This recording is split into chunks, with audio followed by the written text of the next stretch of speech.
morning, everyone.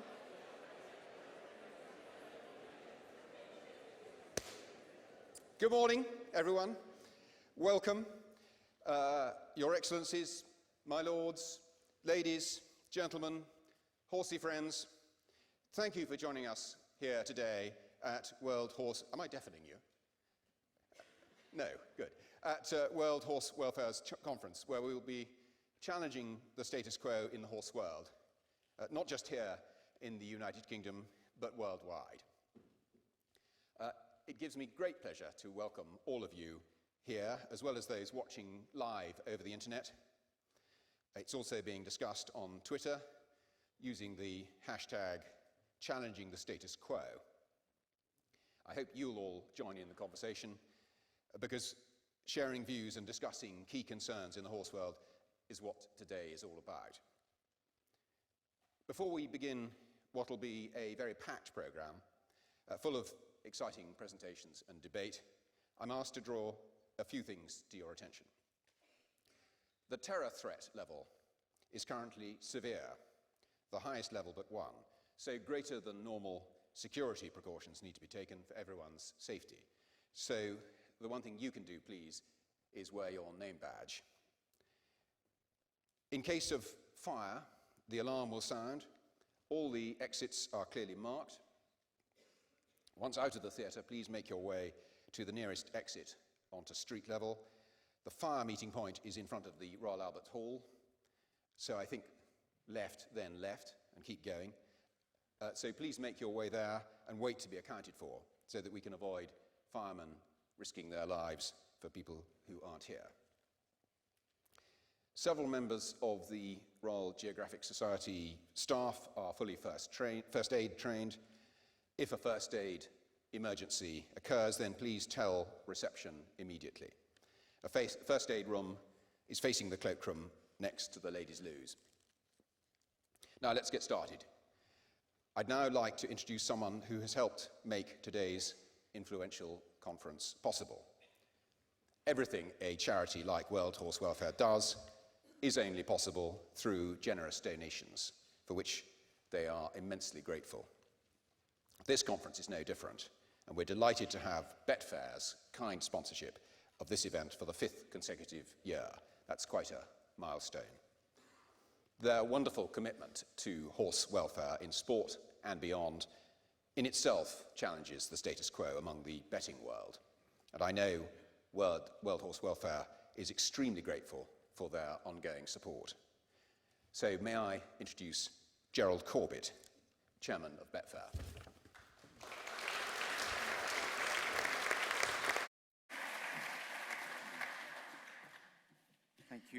Thank you, Rupert. I'm not quite sure what being talked about on Twitter means, but anyway, my objective is to get off the podium pretty quickly without being talked about. Welcome to the conference. I think this is the 5th year which we've sponsored it. We're proud to be associated with this charity. We think it is a fantastic charity. I won't deny that there are ulterior motives in supporting the charity, and if you think back where Betfair was 4 or 5 years ago, the idea of having everybody here wandering around with badges saying Betfair is absolutely tremendous. It does rather look as though you're all on the payroll, but of course you're not. Anyway, that's all good. We've in our 15-year history, and we are a young company, and we did break the mold. And on that note, actually, it's quite good that Bert Black and his wife, Jane, are with us today. Bert founded Betfair 15 years ago. It was definitely mold breaking. He remains a big shareholder in the company and a very important influence. And he personally is a big supporter of World Horse Welfare. And it's great that Bert and Jane are also with us today. In the last 5 years, I think our deal with British Racing is worth 40 million. I think we're the only internet company that actually provides that level of support, which I guess justifies the brief round of applause as I got up here. We also support a bunch of other charities in British racing, and I think we are the largest commercial supporter, if that seems right. And it's our lifeblood as well as your hobby. It's a tremendous industry. We're proud to be associated with it, and we're very proud to be sponsoring the World Horse Welfare Conference. This is a fantastic, unique charity. This event's got bigger and bigger. Everybody in British racing is here today. Welcome to it, and I'm sure you're going to have a great day.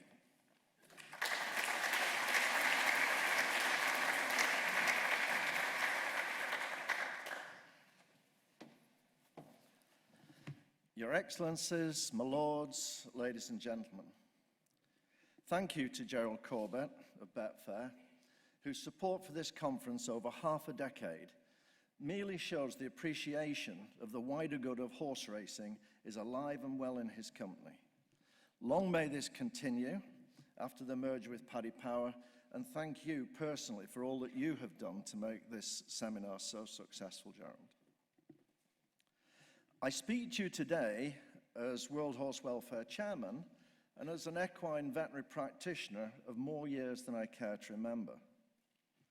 What I have learnt over the years is the danger of doing what has always been done and not challenging the behaviours and beliefs that can do so much damage to horses.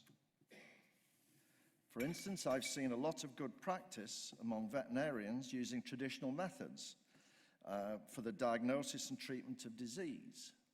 Much of what we do is because it works. It's evidence-based. We know the benefits of fresh air, proper nutrition, exercise, tried and trusted drugs. The racing industry is a good example. So much science and research has come out of the racing industry that has benefited all horses, both here and abroad.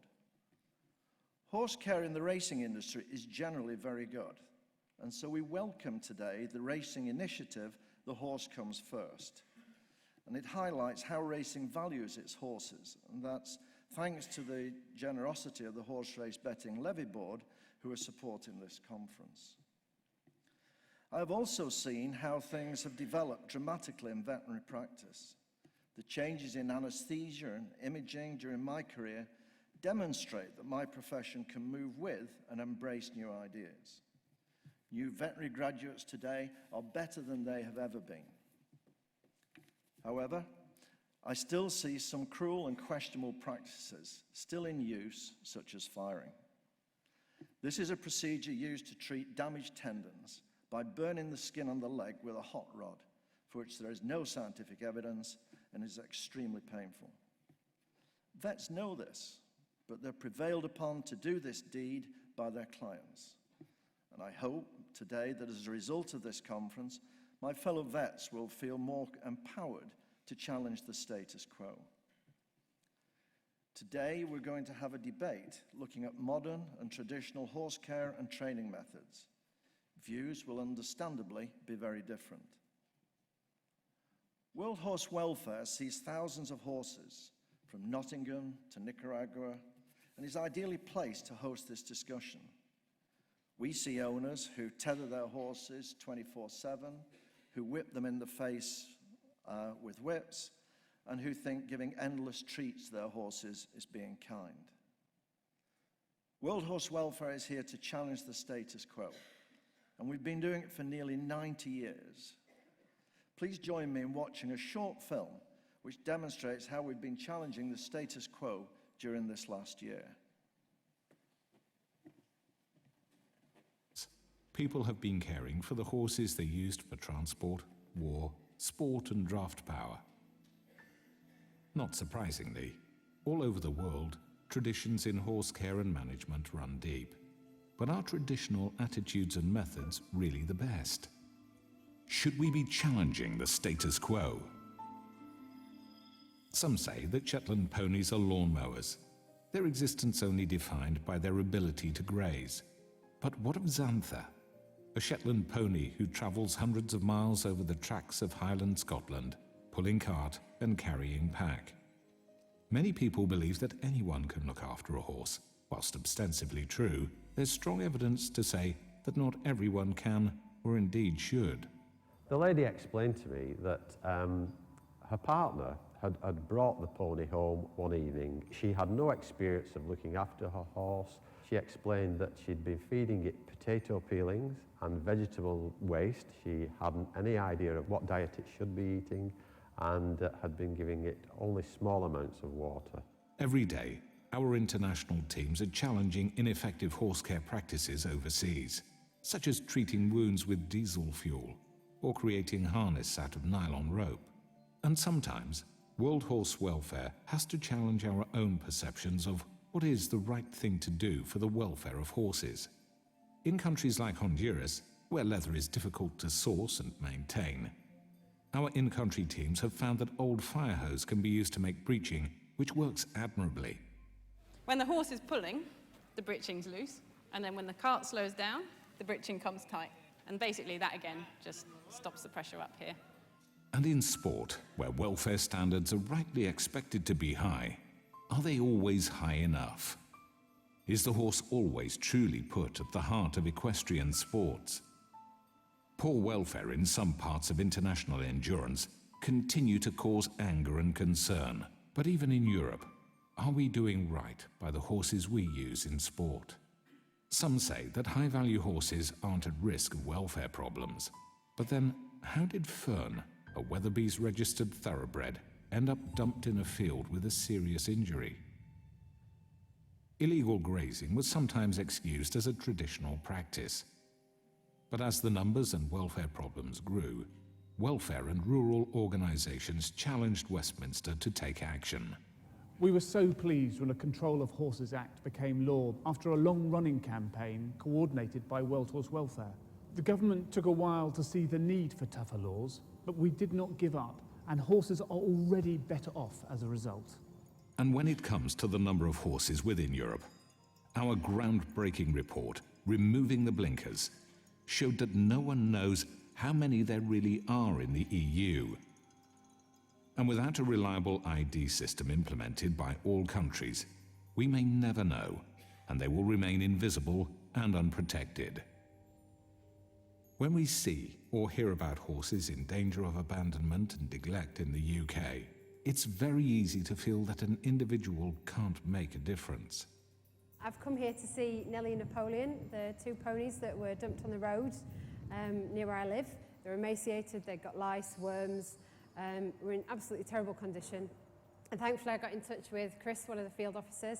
From then on, their life's just got so much better. Oh, they look fantastic. Hopefully it will inspire other people to do the same kind of thing because, well, just look at them. They look fantastic. And what about the common misconception that I don't need to give to charity, it would be a drop in the ocean? I think if anybody's contemplating donating to World Horse Welfare, I think there's no question about it, just do it. Because without them, you won't get this. Many people believe that the only way to have a good horse is to breed it yourself, and that charities like World Horse Welfare only have old companions. The evidence to the contrary gets stronger every day.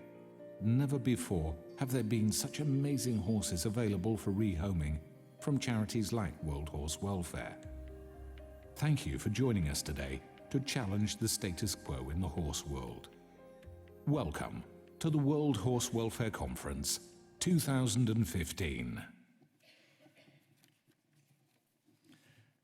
Thank you. I'd now like to invite the Chief Executive of World Horse Welfare to address you, Mr. Rolly Owers.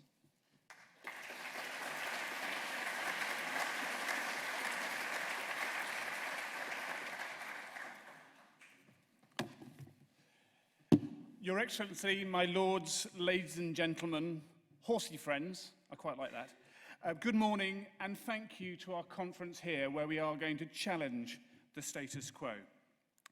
But why do we need to challenge at all? Because I think it's an innate human nature to tend towards the middle ground, to follow the well-trodden path. And this is most certainly not always wrong, but equally it is certainly not always right. From a personal perspective, this is certainly something that keeps me awake at night because I'm acutely aware of, having been at World Horse Welfare for over 7 years that I need to challenge myself, those who work for the charity and the wider charity, for us to keep our minds open about how we can do things differently. Indeed, one doesn't have to look much further than charities generally to recognise the need to challenge the status quo after what I truly believe has been an annus horribilis for the sector. Months of the drip of negative media headlines surrounding charity fundraising has shaken the bedrock of trust that all charities rely on. And whilst I have personally been utterly dismayed by the failure of those who represent charities at a political level to stand up for the sector and the high standards that so many set, this is not a challenge we can ignore either. At Welltors Welfare, we are acutely aware of how our supporters are the lifeblood of the charity. Nevertheless, we are redoubling our efforts to make sure we are always valuing and recognising our donors in the best way possible. After all, our vision is where every horse is treated with respect, compassion and understanding, and that could not be more relevant for our inspirational supporters too. Of course, Welltors Welfare was founded to challenge the status quo in itself. Almost 90 years ago, we started as a campaigning organisation to change the way British workhorses were treated at the end of their lives. We compiled evidence, we gathered support from across sport, politics, media, and of course the general public, and we even called for the establishment of the first equine slaughterhouse in the UK. Our campaign succeeded because we had you on our side. We rarely change anything on our own. And whilst our supporters have helped us to challenge the inadequate law that still allows needlessly long journeys to slaughter in Europe, we are also challenging how the existing law is being used. For instance, and as you just heard, this year we worked with the European Commission, other NGOs, vets, farmers and transporters to produce practical guidance on how best to water equines transported by road and to assess equine fitness for travel. In England, we coordinated a coalition of welfare and rural organisations to campaign for tougher laws to combat fly grazing. And as you've just heard, the government, for a while, long defended the status quo, but we do congratulate DEFRA on introducing the Control of Horses Act earlier this year. And at the invitation of the European Commission, we work with our partners, Eurogroup for Animals, and more than 120 stakeholders across the EU to produce the first ever report on the EU equine sector and its health and welfare challenges. In this regard, I really look forward to hearing Sir Jim's views on Europe in a moment.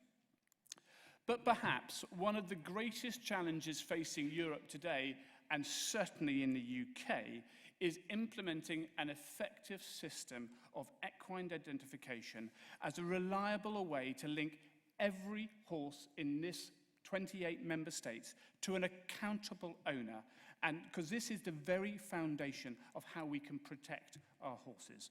Cows have it, sheep have it, horses desperately need it. And this is where a central equine database plays such a fundamental role.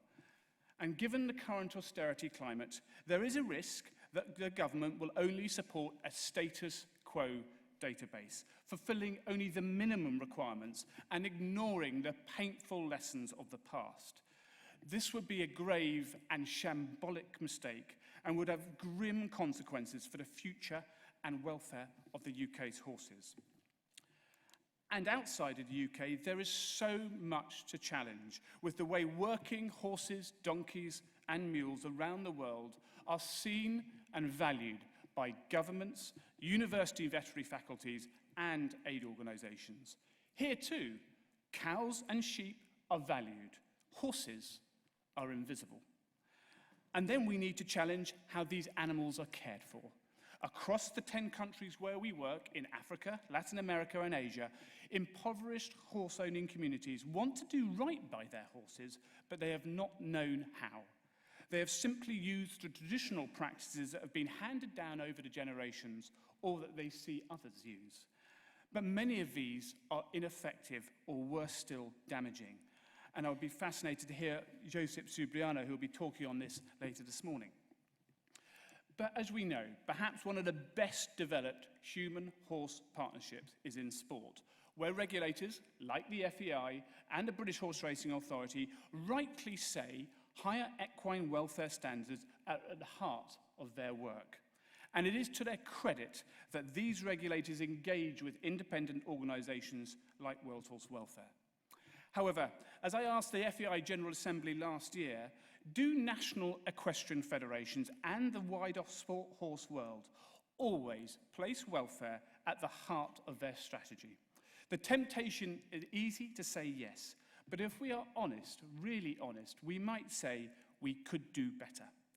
And that is why it is great news that the FEI is undertaking a review of the part of the Dressage Stewards Manual that deals with training methods, and took the unprecedented step earlier this year of suspending the Emirates Equestrian Federation over welfare concerns in international endurance.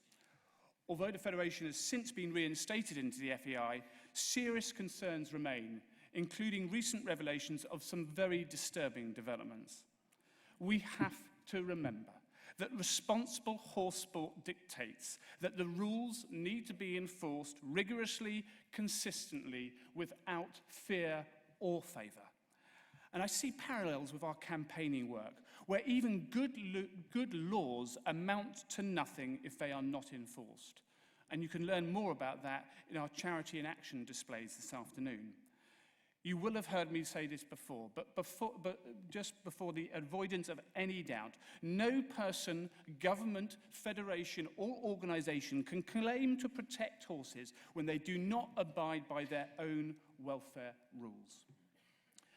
And in racing, perhaps one of the most traditional horse sports, the BHA and British Racing have been proactively challenging their own status quo in recent years. We congratulate them for their zero-tolerance approach to doping.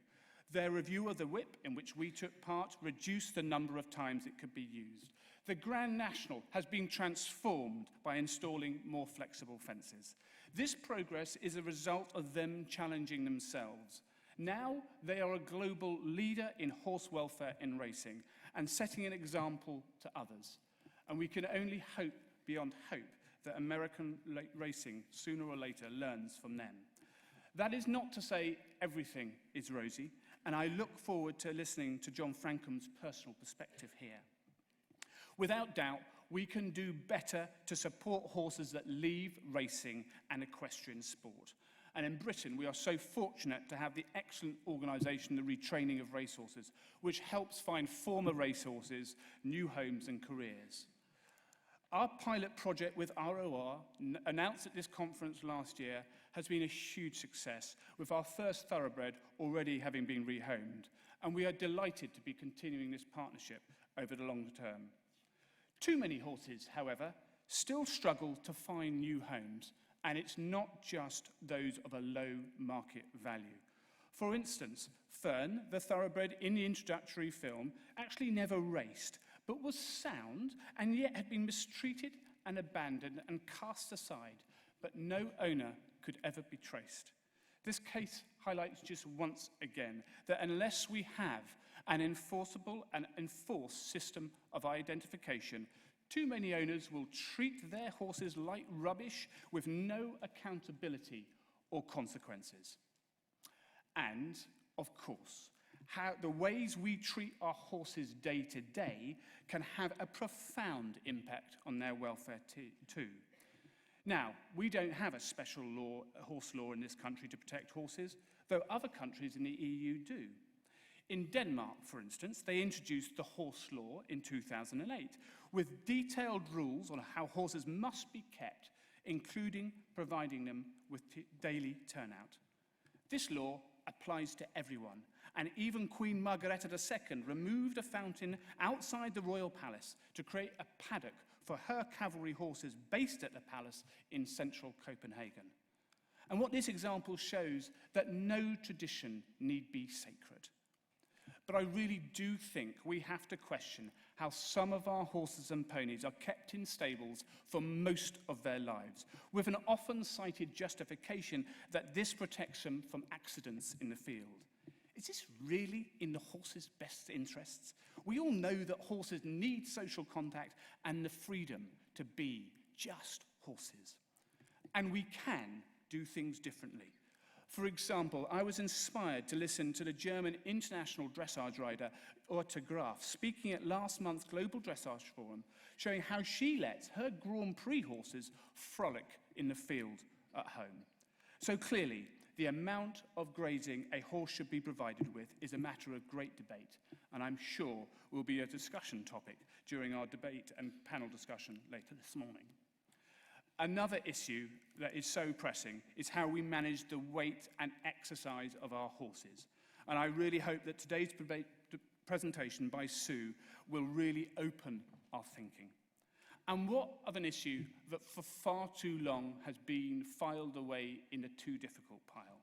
Ensuring riders are an appropriate weight for the horses they ride. World Horse Welfare and the British Equestrian Federation are now taking up this challenge.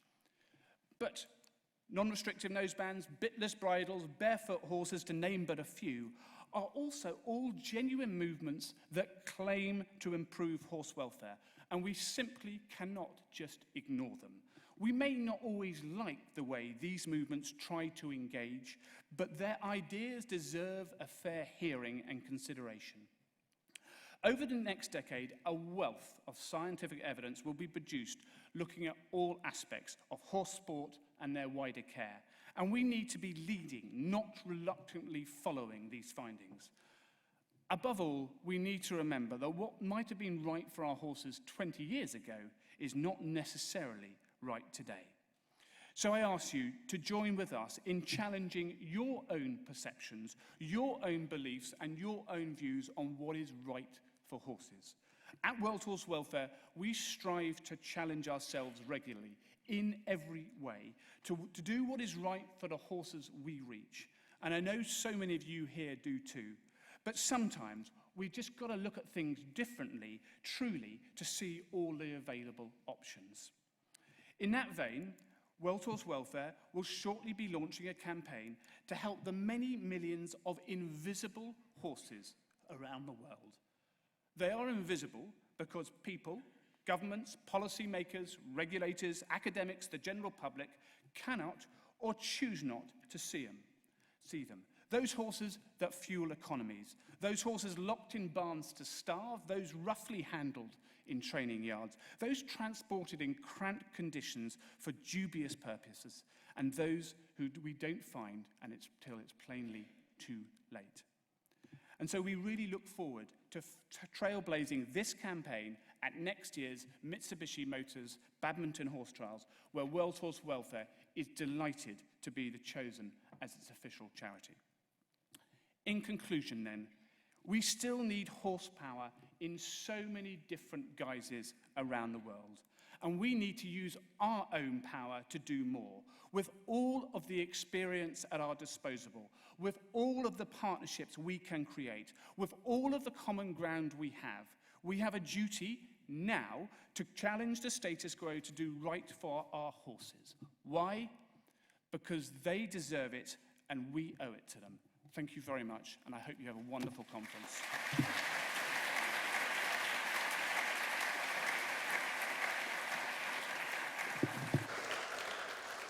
Thank you, Gerald, Barry, and Rowley for getting us going.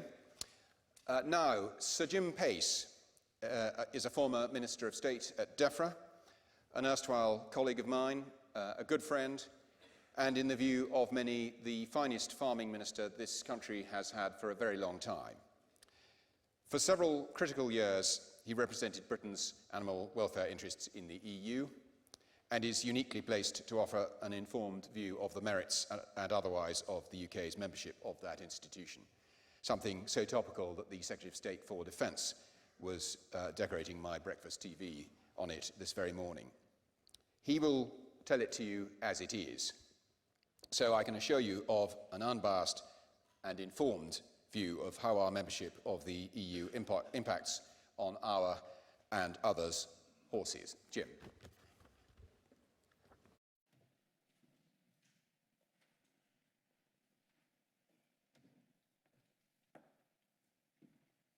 Good morning, ladies and gentlemen. Thank you, Rupert. I'm not sure this is going to quite live up to your expectation, but very few things ever do. As you've implied, I was this and I was that. It's now 6 months since I left Parliament, therefore it's some time since I made a speech about something I know nothing whatsoever about. So please, so please bear with me on this occasion. Yes, I've spent a lot of time in Europe. I started my political career representing British young farmers in Brussels in the early 70s, in the days when we quaintly called it the Common Market. Even then, there was just 9 member states. Decision-making wasn't that easy then. And as I'm going to come to later on, it's almost impossible with 27 member states. But just to be clear before I launch into the subject, my preference is for the UK to remain within the EU, but only if there is significant and radical change. I'm not either in the in at any price or the out regardless brigade. I'm pretty optimistic, genuinely think that David Cameron will be quite successful in some renegotiations, getting changes necessary.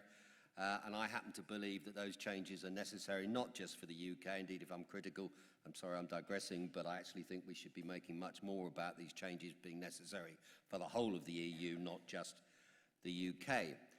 So that's my position. Many of you will have very different views of the EU on different sides of the argument.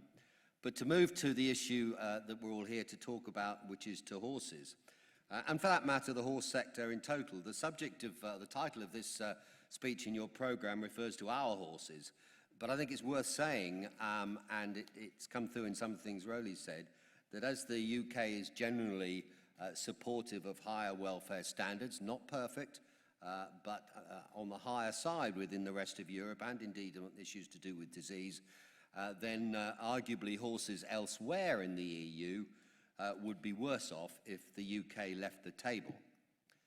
The report Removing the Blinkers, which we've heard about, is incredible.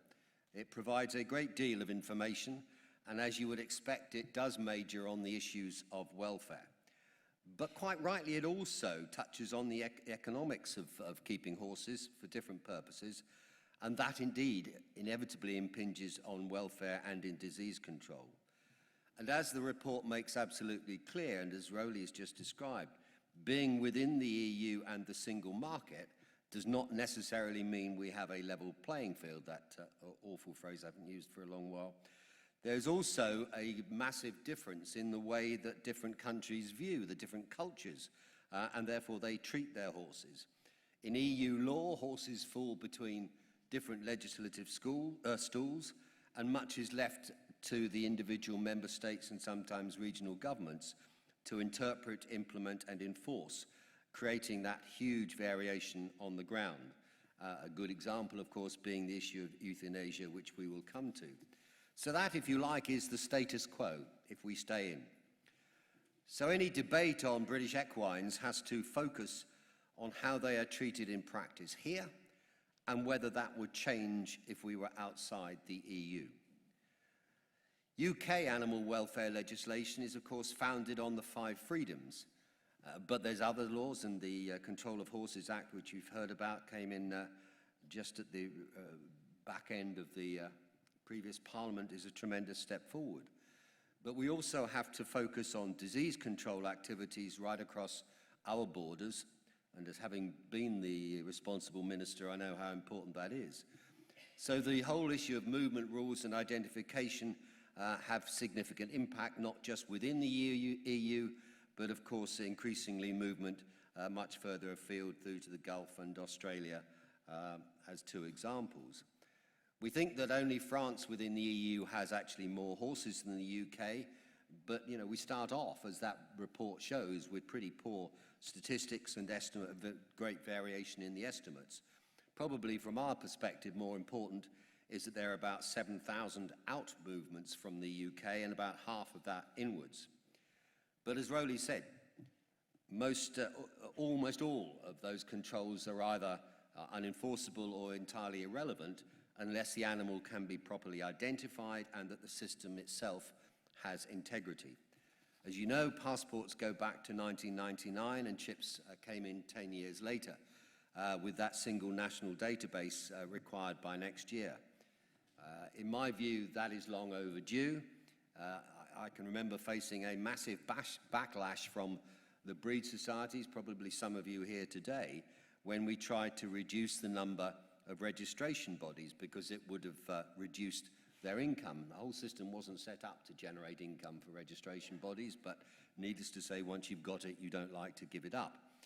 But what was clear was that the ways they were being operated were very inconsistent. I was also, of course, around when passports themselves came in, and the massive outcry we had then from those owners of individual leisure horses and riding schools and others. I accept that, and I more than do this, I support the idea of keeping regulations to as low a level as possible, commensurate with the job being done properly. And I do accept that there is an argument that passports need not apply to the, should not have to apply to the average privately owned horse. But even that only can work if you have slaughter rules that are properly enforced so that such animals never enter the food chain. But as I suspect most of us know, there is plenty of anecdotal evidence, at least, that they're not always complied with.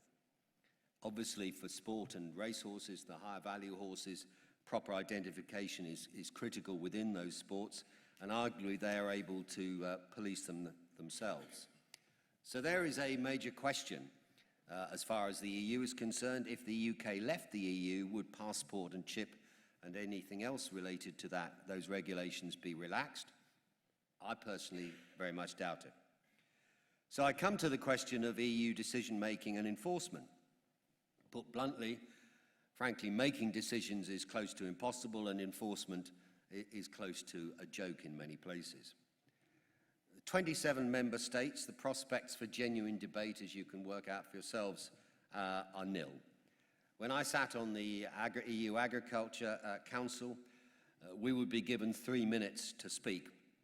Work it out for yourself, that's about 1.5 hours on just one subject, and that's assuming everybody sticks to their 3 minutes, and that's a big if. So basically, you said your piece and moved on.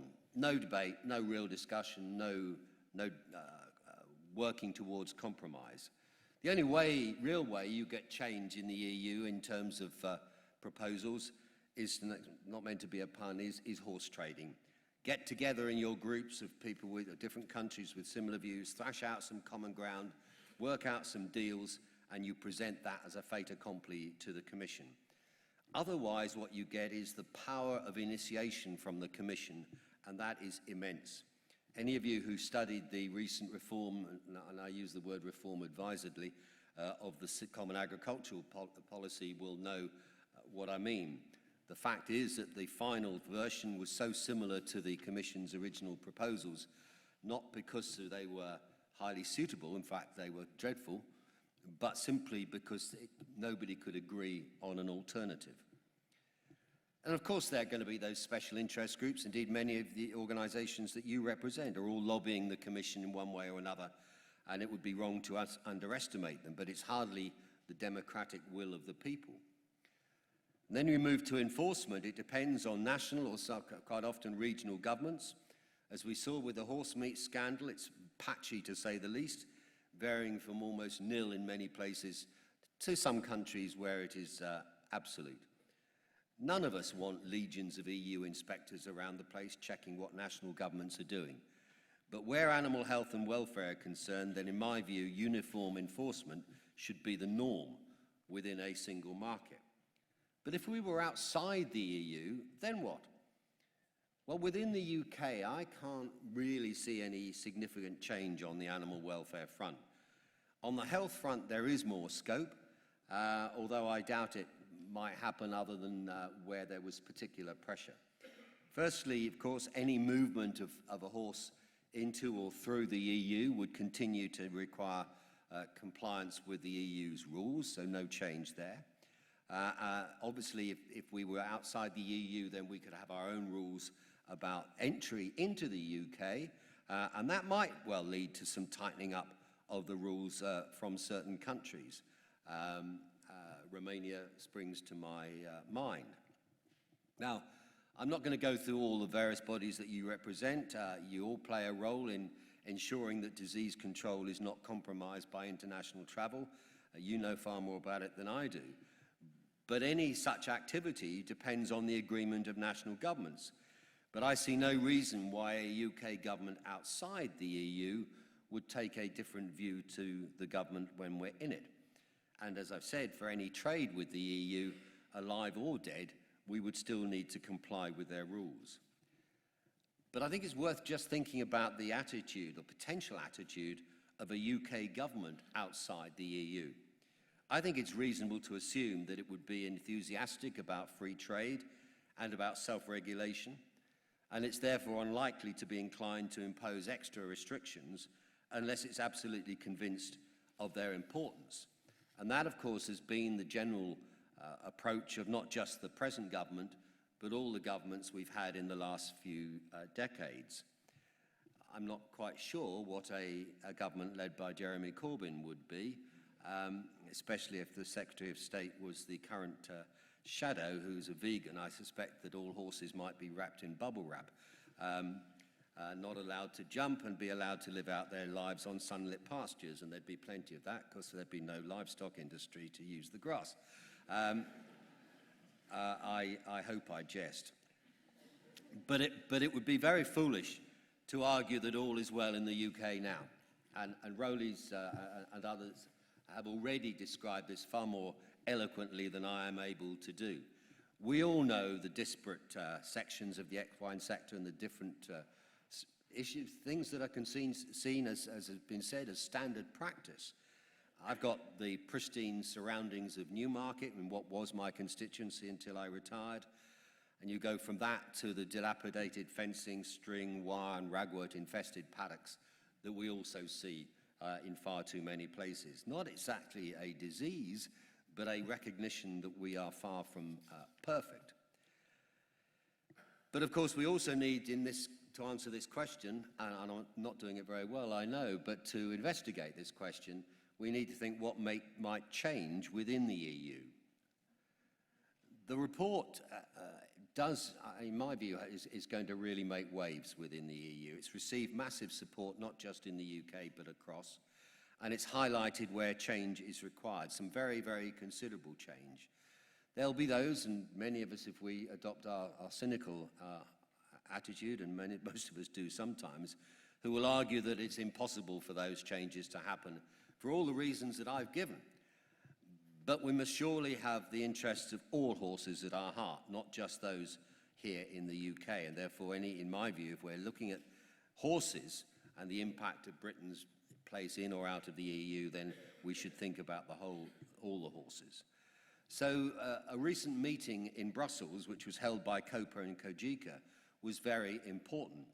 It called for a genuine horse policy.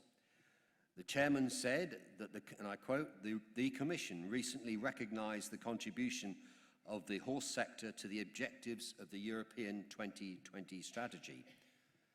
He went on to call for all horses to be treated for tax purposes in the same way as other agricultural sectors. So to return to the possibility of life outside the EU, we also need to think a little bit more widely away from directly health and welfare. For example, we would need to think of a new system of approvals for veterinary medicines, whilst ensuring, of course, that they met EU requirements for exports. We would need to, and the chairman referred to this issue, we would need to decide whether we wanted to continue to recognise veterinary qualifications from every other EU country and what impact that might have on the supply of vets in this country. We'd need to think about the licensing of our abattoirs, although as that meat nearly all goes to the EU, they would have to still remain EU-licensed abattoirs. Looking slightly wider, of course, we come across VAT. It is, of course, a European-based tax, and the main framework is laid down at EU level. In theory, outside the EU, we could abolish it. Somehow, I don't think that's very likely. But certainly, the government would have complete freedom to alter all the thresholds and minimum rates or add to the exemptions. Many of you will recall the huge concern we had in the early 1990s when much of our bloodstock was likely to move to Ireland or France because of favourable VAT treatment. Thankfully, we saved it by developing sponsorship so that racing could qualify as an economic activity. And finally, of course, there are employment issues. And you may think I'm digressing, but I'm thinking about horses in their wider context. I don't know, and the government is being very reticent about what its intentions on employment law would be, much of which, of course, is currently enshrined in the social chapter of the EU. How much of that would be retained, I don't know. But certainly any stable employing staff would need to think about that in working out the impact of exit. It's another facet of the debate. So to try to conclude, I found it, in working this up, very difficult to come to a view. I think the reality is for the horses, most things would not change because so much of the way we operate would still be linked closely to the EU, whatever our final relationship was outside the EU. But what I do think is clear that the further you get away from direct issues to do with the horse, i.e. Health and welfare, then I think the reality is that the room for change becomes greater the further you move away from that direct link. So to try to see if I could find any assistance in answering this question, I thought, well, if all else fails, I'll resort to Google. So I typed into Google, literally, British government horse policy. And as one always gets, a long list of things that it's come up with. The number one item was the UK Treasury, because the address is number 1 Horse Guards Avenue. So don't look there for an answer. I think the answer to the challenge about the status quo about in or out of Europe is going to depend very much on your own views and thoughts. But my own conclusion is that horses themselves are not going to be considerably differently affected wherever we are. We'll have to think of wider answers. Thank you.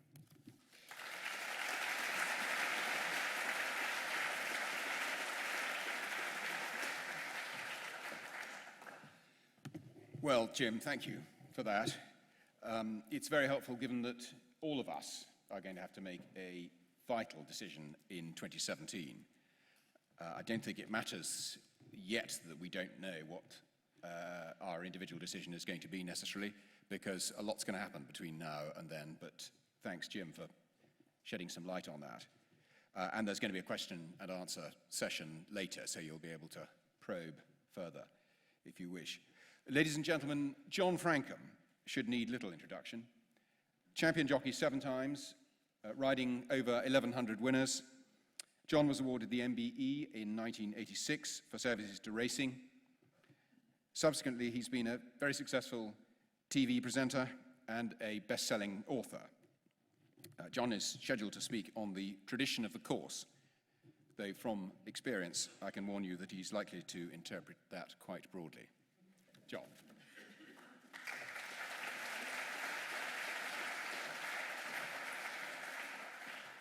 Yeah, good morning. I have to admit I had slight reservations about talking here today because when we're discussing the welfare of the racehorse, compared to horses in general, they lead something of a charmed existence.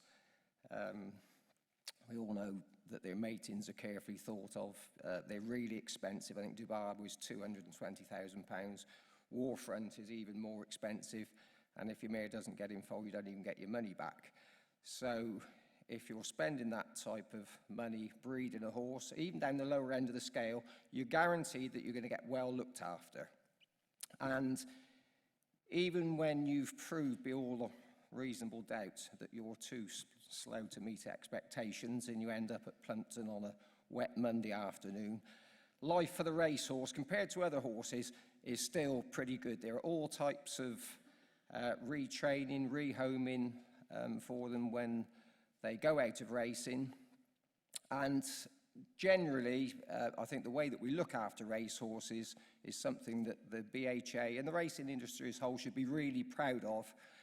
None of it is cheap, and without the likes of the sponsors here today, Betfair, a lot of what we do wouldn't be possible, so a big thank you to them. But I'm here to talk basically on the horse itself, and you've got to put yourself in the position of the racehorse. How would you view things today? Well, compared to, I don't know, 30 years ago, things are pretty good. In the last 5 years, we've had 800 horses die, which is about 3 a week, which is too much, but it's half of what it was 20 years ago. And if I was a racehorse, I'd say, well, do you know what? If we were all turned out in the field, there'd probably be more of us dying than that are on the race course. I know that Sir Mark Prescott says that all racehorses are programmed to kill themselves. And as a trainer, your job is to put that day off for as long as humanly possible. And he's probably right.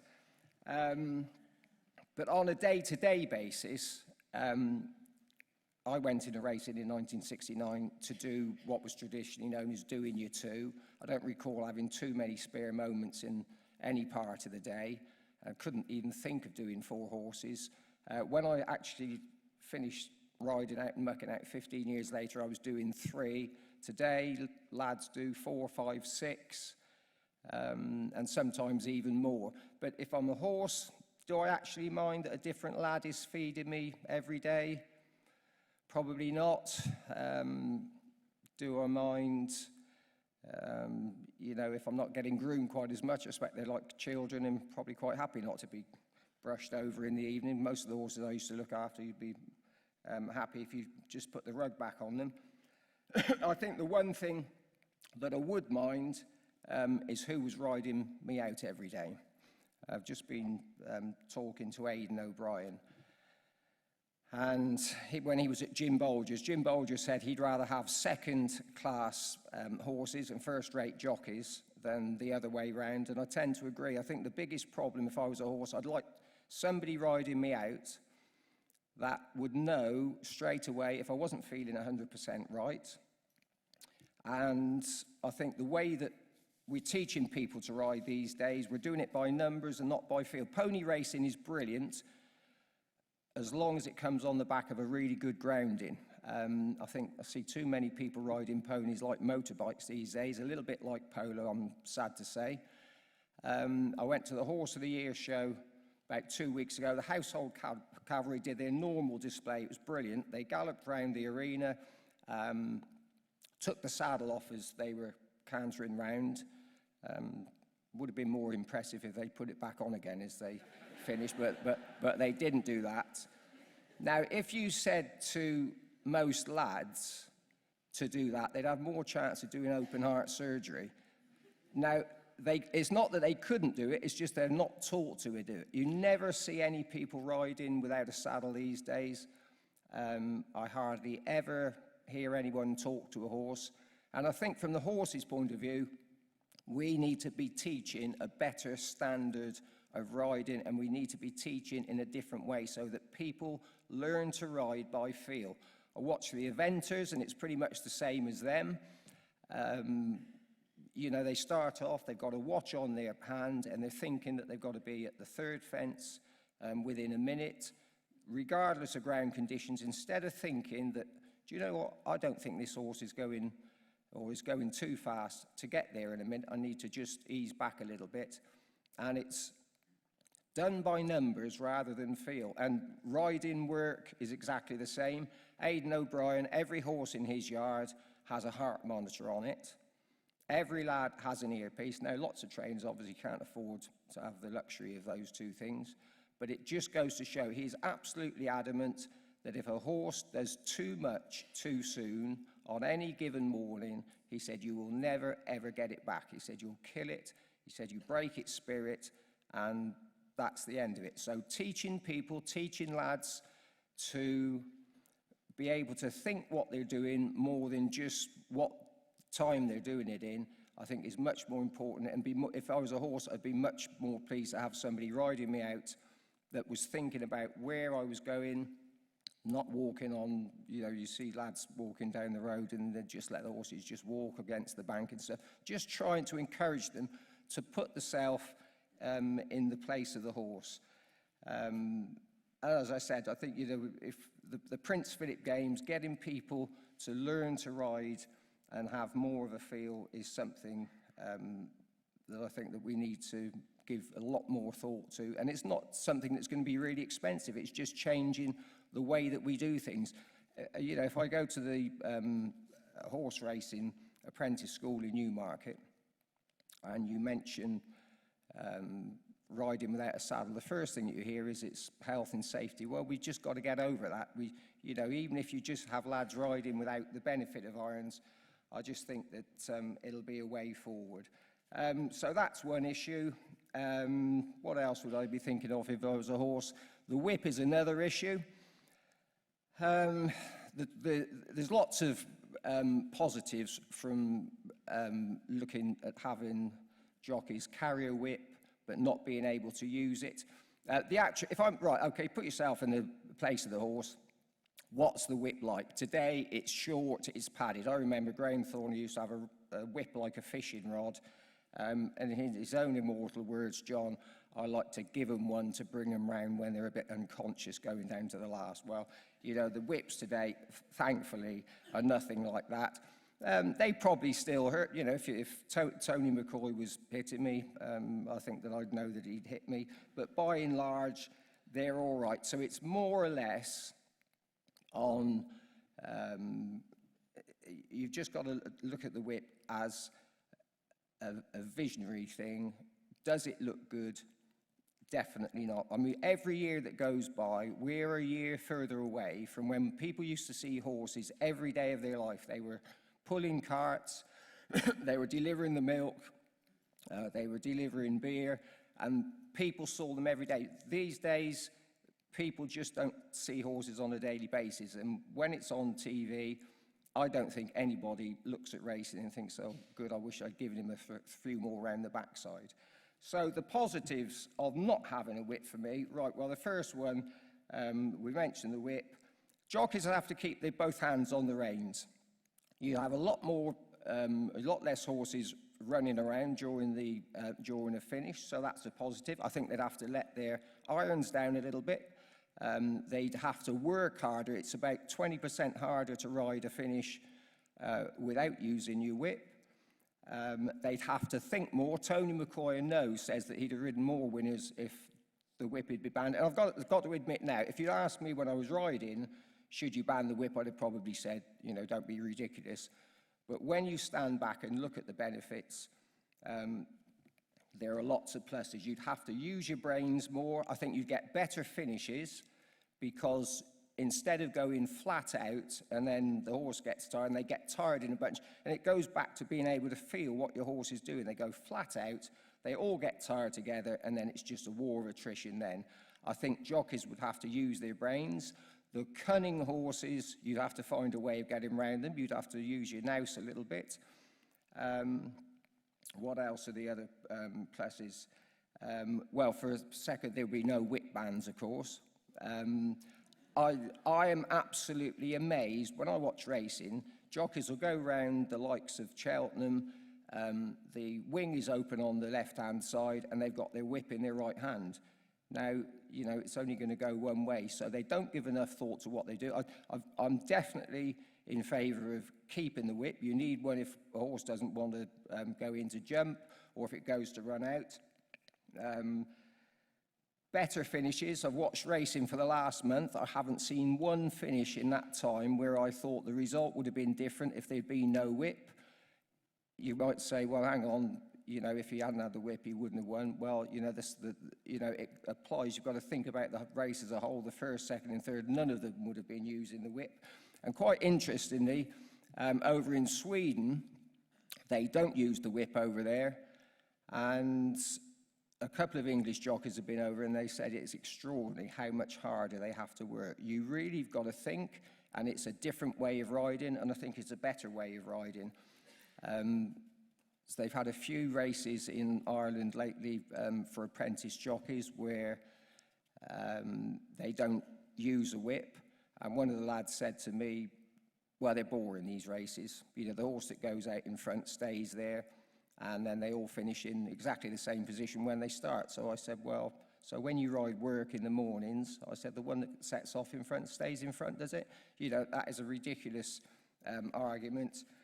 And there are really, I just think, very few negatives against it. One of the worst things about having a rule where there's a certain designated number of times you can hit a horse is that you get a situation, we've had quite a few recently in high-profile races, where the rider of the winner breaks the whip rules and the second doesn't. It is absolutely a ridiculous situation where you can break the whip rules on the winner and keep the race and the second doesn't. It just is completely beyond me that the people running racing can allow it to go, and it's just unfair. And so that's another plus. What else are the pluses? The more genuine horses, of course, will come through. And what else have I got to say? Centralised stewarding, that's another quick one. One of the things, and this isn't from a horse's point of view, it's just a quick aside. I think somebody said the other day it's impossible to have a situation where you have genuine consistency. I think if we had centralised stewarding, people sitting in Portman Square where at the start of the afternoon they watch race and they say, that's what's acceptable, that isn't. I think everybody would be a lot happier with that.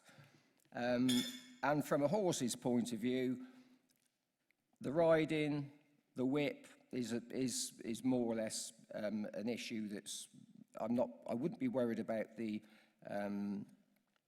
animal health aspect of it so much as the fact of people watching from outside. Racing needs to be really aware that fewer number of people are watching racing on television, and it needs to keep it as much in the public eye. Nobody goes to watch racing to watch horses being hit. I can imagine there's a few, as we move further away from seeing horses, animals, and dealing with livestock on a daily basis, very few people go racing. You know, they don't want to see horses being beaten. Anyway, so the other side of it is the drugs issue, which Rody touched on. I think it's right. We don't have a problem with racing with drugs over here. In America, they tried having 2-year-old races at the Breeders' Cup where none of the horses were on drugs, and after about 2 years, the trainers all stood up and complained about it. I think we need to keep on, as a whole, as a racing industry. It cannot be right for the breed or for horses themselves when they're running on Lasix and in America on Butte, when it's just not right, when the horses can damage themselves. We can train on it over here, which is okay, gets you back to 100% health. When you actually go on the race course, you're free of drugs and you're 100% healthy. And we touched very briefly, I know Jim mentioned about chips in horses' necks. At the moment, they're just identification chips. I think that it's time that they came up to date. If we had a chip in a horse that we knew where it was, they're already available, that you can get them to read horses' temperatures, their heart rates. If we knew where every horse was for the duration of its life, I think that would be a big step forward. On the whole, I think what we're doing is really good, but there's 1 or 2 things that we could improve on. Thank you.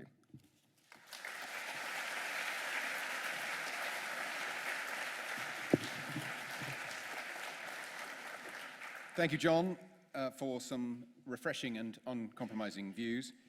Can I now introduce Josep Subriana, World Horse Welfare veterinary surgeon from Catalonia, who has an impressive background in veterinary science and welfare, who's worked across the globe in Europe, Latin America, Africa, the Middle East, and beyond.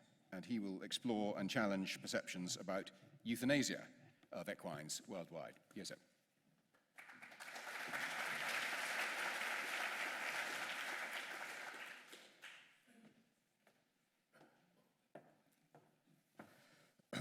Hello, everybody. I think you can hear me, and I hope you can understand me also, which is really important. Well, when I was invited to talk about euthanasia, my first thought was euthanasia, definitely a paramount issue, but where? Euthanasia where? In Rome, in the UK? So the world is a very big and diverse place also for equids. And according to the FAO, there are more than 110 million domestic equids in the world, and only 7 million of them in Europe. So today, I'm going to talk to you about what happens across the equine world and how cultural beliefs influence equine euthanasia. In Europe, there is an average of 1 horse per 100 people, but what happens in the rest of the world? Well, this ratio goes down to 1 horse for 10 to 20 people in many countries. And these horses are not hidden in livery yards or sport fields. Horses are omnipresent, as you can see here, in society. They just live with people. So more than 90% of equids in the world are working equids that fuel economies and support livelihoods across the planet. So, but what is a working equid? I'm going to show you some examples of working equids in some of the countries I have worked in. This, for example, this is Ethiopia.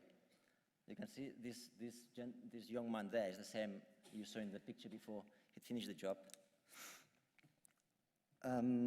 So in Ethiopia, a high number of equids are used for immediate of transport purposes.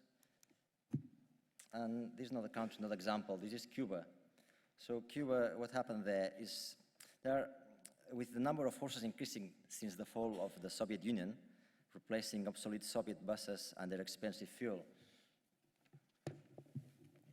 So it's quite interesting to see what happens in Cuba.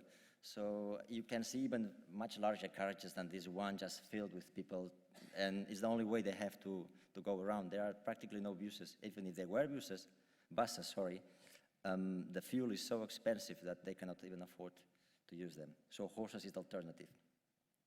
Now the next video is going to show a brick kiln in India, and this is how they work.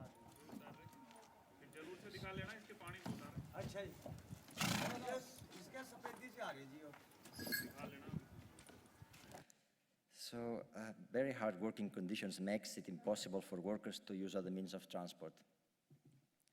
Another example, this is Western Africa, the Sahel region. You can see how normally equids, they are part of the normal daily lives. And this is Guatemala. So sometimes equids are backpacked, sometimes pull carts. Generally, the equid's fortunes depends on the owner's resources. So income, attitude, knowledge will determine what happens to them. And what happens if you cannot afford an equity in those countries? So, well, you are poorer than the poor. You have less time and less income. You have less chances for your kids, less chances in life. And often women and children get the worst part in this. As an old saying goes in Ethiopia, if a farmer does not have a donkey, he becomes a donkey himself. And this is also true even if you're not a farmer in many contexts. So, all cultures have systems of health beliefs to explain what causes illness, how it can be cured or treated, and who should be involved in the process. This also defines the end of life of equids. There are many damaging practices based only in tradition. For example, in Ethiopia, it's normal to treat wounds with hyena feces or battery fluids or using caustic plants on the wounds. So, for example, this gentleman here in the picture, he was persuaded not to use battery fluid anymore after he tried it on his own hand. Also, to treat eye infections, the third eyelid is sometimes removed. In Senegal, horses with respiratory problems sometimes are forced to inhale the smoke from burning tires. If the horse dies, people believe the horse died despite the treatment, the inhalation treatment. If the horse survives, well, it survived thanks to the smoke inhalation. So, other examples, and for example, in some indigenous communities in Guatemala, people try to relieve colic pain by drenching horses via the nostrils with locally distilled alcohol. So we have all sorts of practices happening all over. Here, in Nicaragua, a line of chalk is drawn on the wall of an overgrown hoof with expectation that it will magically trim the hoof at that level. In a few days, they expect that it will happen.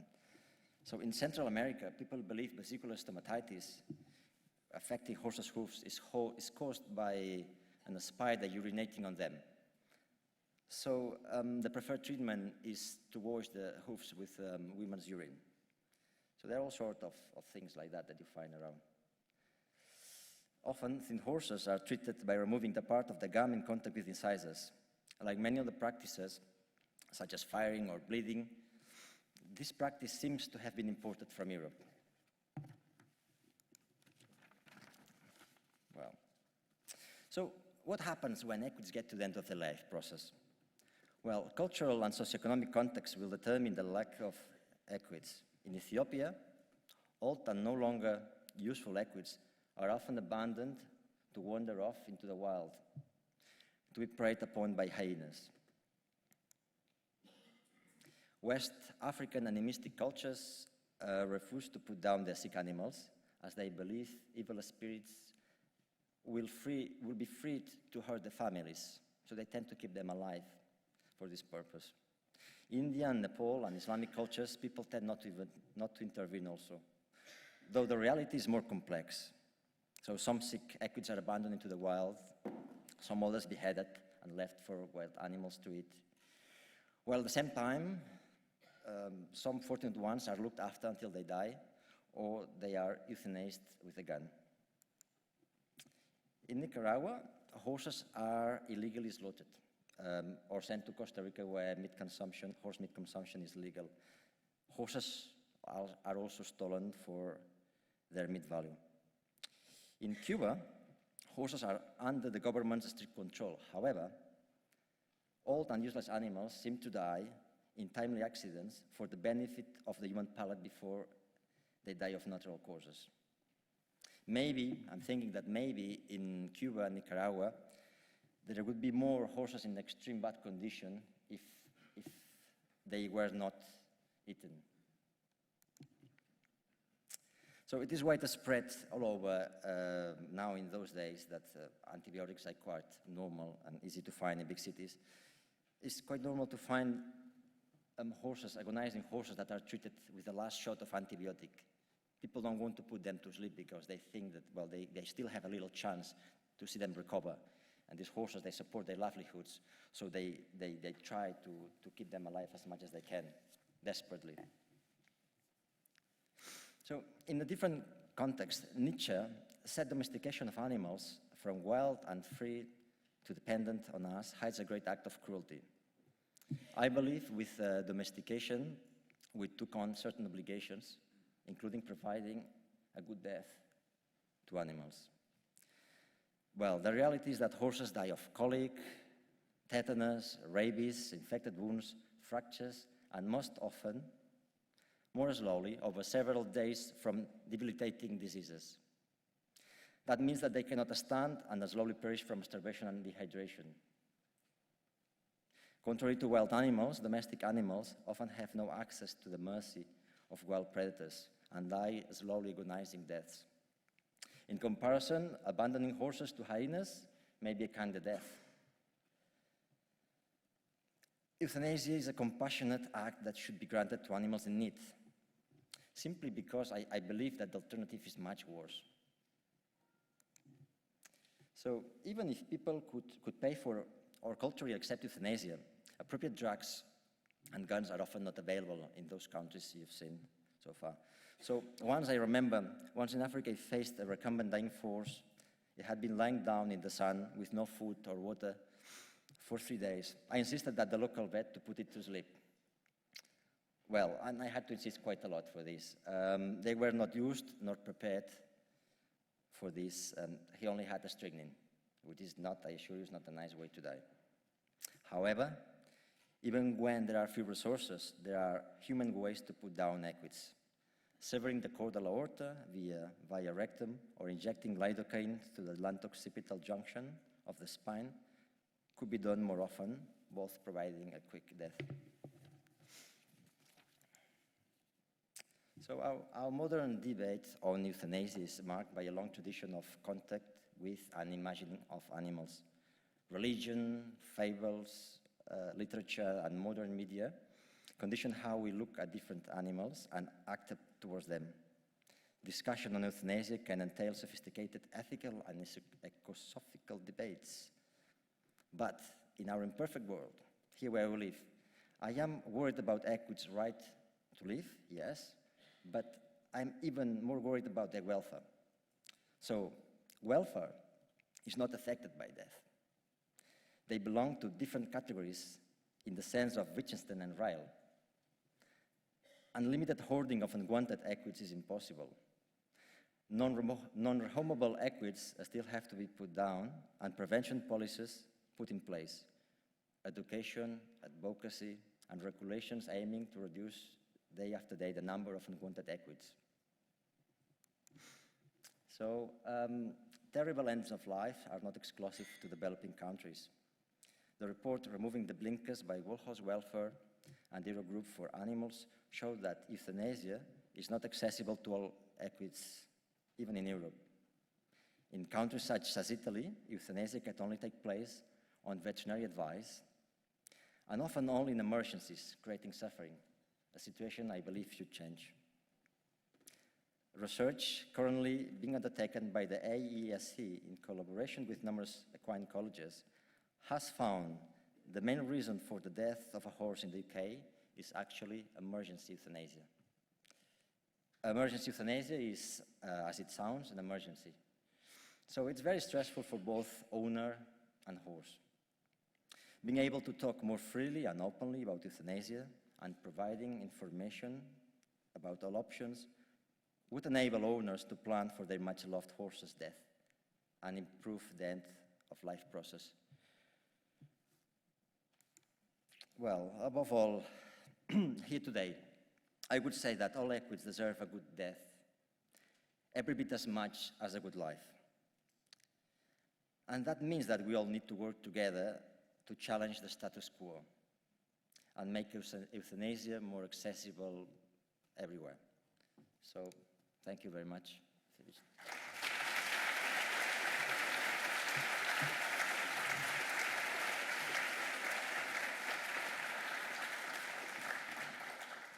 Thank you, Josep. Can I now ask Jim and John to join me up here for a quick question and answer session? So, can I ask people when they want to ask a question to put your hand up, and when the microphone comes to you, to just give us your name and organization, if any. Please, who'd like to ask a question? Don't be shy. Right, well, I'll start off then. Jim, if you had your time again at DEFRA, what would you have done as affects the horse differently?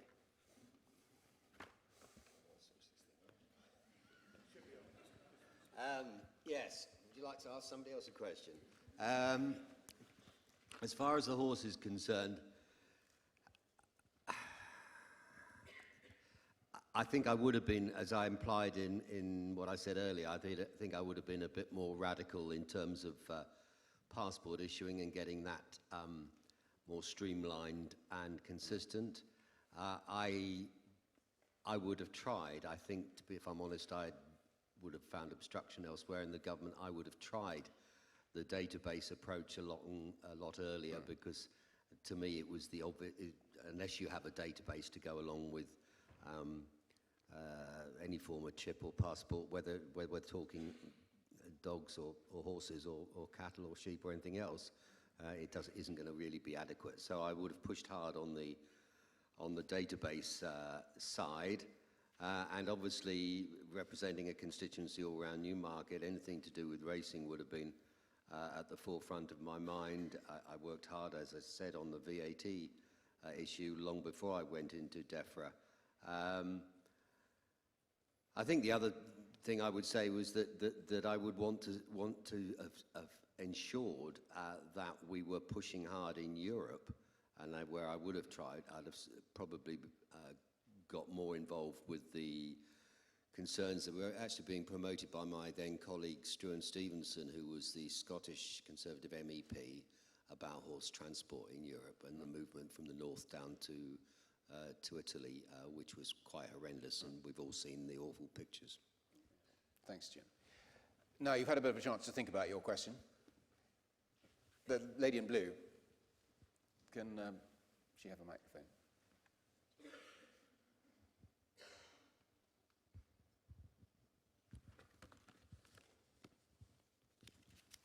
Hello, Annalisa Barrelay from Animal Care in Egypt and also Newmarket. I'd like to ask John, I agree with your assessment of horses in training in racing in the UK, but having recently had the horses in training sale and seeing how many of our horses are going out after they're finished with to Saudi and Kuwait and places like that, and also in view of the number of horses that trainers are being told that they need to put in extra in the next few years to fulfill racing calendars, how comfortable are you with what happens to those horses that leave the country?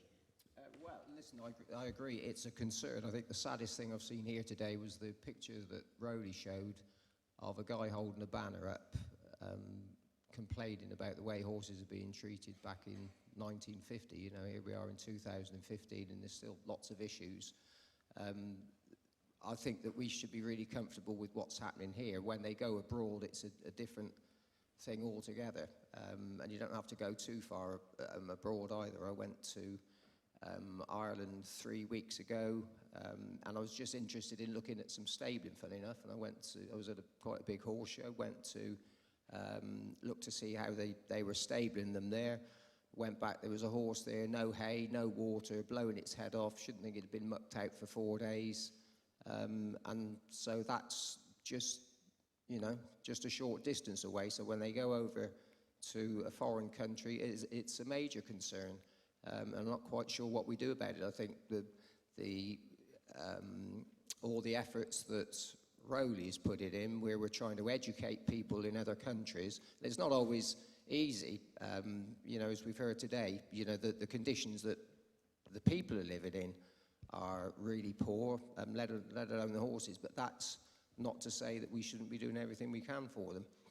And it's basically boils down to educating people to try and put themselves in the horse's position, you know, to think what it's going through. You know, they can't look after themselves. It's up to us to look after them and to do it, you know, to the best of our ability. You know, and we've got people over here that have got, you know, plenty of horses in training, and you see it through the endurance racing. There's a lot of things happening over there that, you know, would absolutely appall you, and which you would think no normal human being would even consider putting a horse through. And it's unforgivable. And I think the more that we do and the more that we can keep our eye on what's going on, which is difficult, I think it boils down to educating people that, you know, they can't look after themselves, horses. We need to look after them. Josep, you showed us some pretty harrowing pictures. John's talking about educating people. Would you agree that educating some of these very poor people who depend for their livelihoods on these horses, educating them that they'll get, for example, a longer working life out of that horse if they treat it better, is that a better way of getting the message through than simply lecturing them? Well, education in the context I work in is quite different. We don't have to see education the way we do it, try to educate or to inform our clients or people, our jockeys. It's a matter of also of attitude, and you have to think that these resources in those countries are very limited. So people are dependent on those animals to make a living. And every time we try to improve the living of the horses, I think the secret lies on trying to improve the horse's life, but also the owner's life. There's this interjection of both improvements. This probably tends to be more sustainable because the humans see the benefit. You cannot go and try to paternalize people, or you never can go with a negative observation or speech, it's useless because you will leave the country and you will make no difference to them. So things happen slowly and happen in another way we may be used here, but definitely is important. Thank you. There was a question over, yes, a lady there. Thank you. It's Jane Collins, MEP. I just want to, well, actually, the question is addressed to two members of your panel, to Sir James and to John.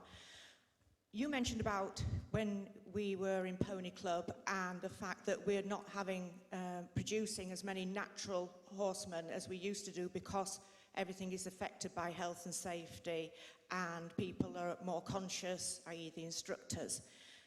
Again, this is all down to legislation, which probably has originated from the EU at some point. But what I want to know is, what are we going to do about it? I mean, I went through Pony Club and I went over the cavalettis with no stirrups and took my saddle off and did all these bits and pieces. And I do feel that I have a natural instinct into the welfare of a horse and to its care because of the way I was brought up, because I learned to grow up with them. We're not allowing our children to do that anymore. I have a 21-year-old daughter, and all the regulations she had to go through when she was even in Pony Club restricted her having that natural ability and fun to ride and to learn through experience. So if we are going to sort of be restricted like this, surely one hat can't fit all. There has to be some way our own government can legislate to make things a little bit more relaxed to promote natural horsemanship. Thank you. So this is a question about the conflict between health and safety legislation and John's point about how we can encourage young people to become more in tune with horses by bareback riding and just getting to know them. John? Well, it's basically boils back to what I said. I think that it's what you start off doing. Every time I go to Olympia or I go to the Horse of the Year show, I love watching the Prince Philip Games, kids jumping on and off ponies. That's the sort of thing we need to encourage before lads decide that they want to be the next Frankie Dettori or Tony McCoy or Richard Johnson or whatever. You know, I was really lucky. I never wanted to be a jockey, and I learned to ride.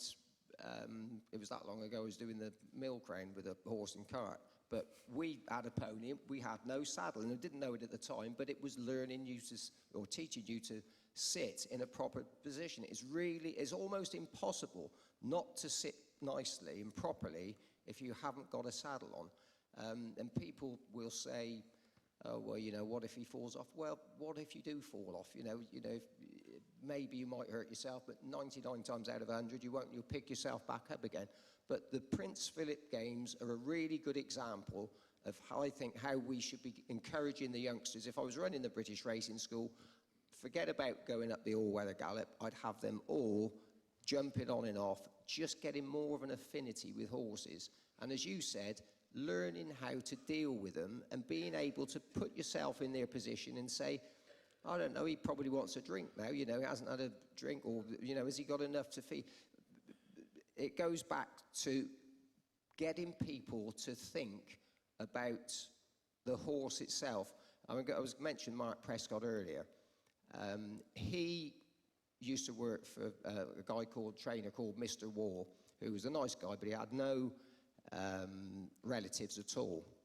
When he came to give up training, when he died, he left everything. He left the yard at Newmarket, all the trainers, all the owners, he handed over to Sir Mark. And just a couple of days before he died, he said, I can't believe what you're doing. It's incredibly generous. You know, why, if you chose me, you know, you could have found somebody else.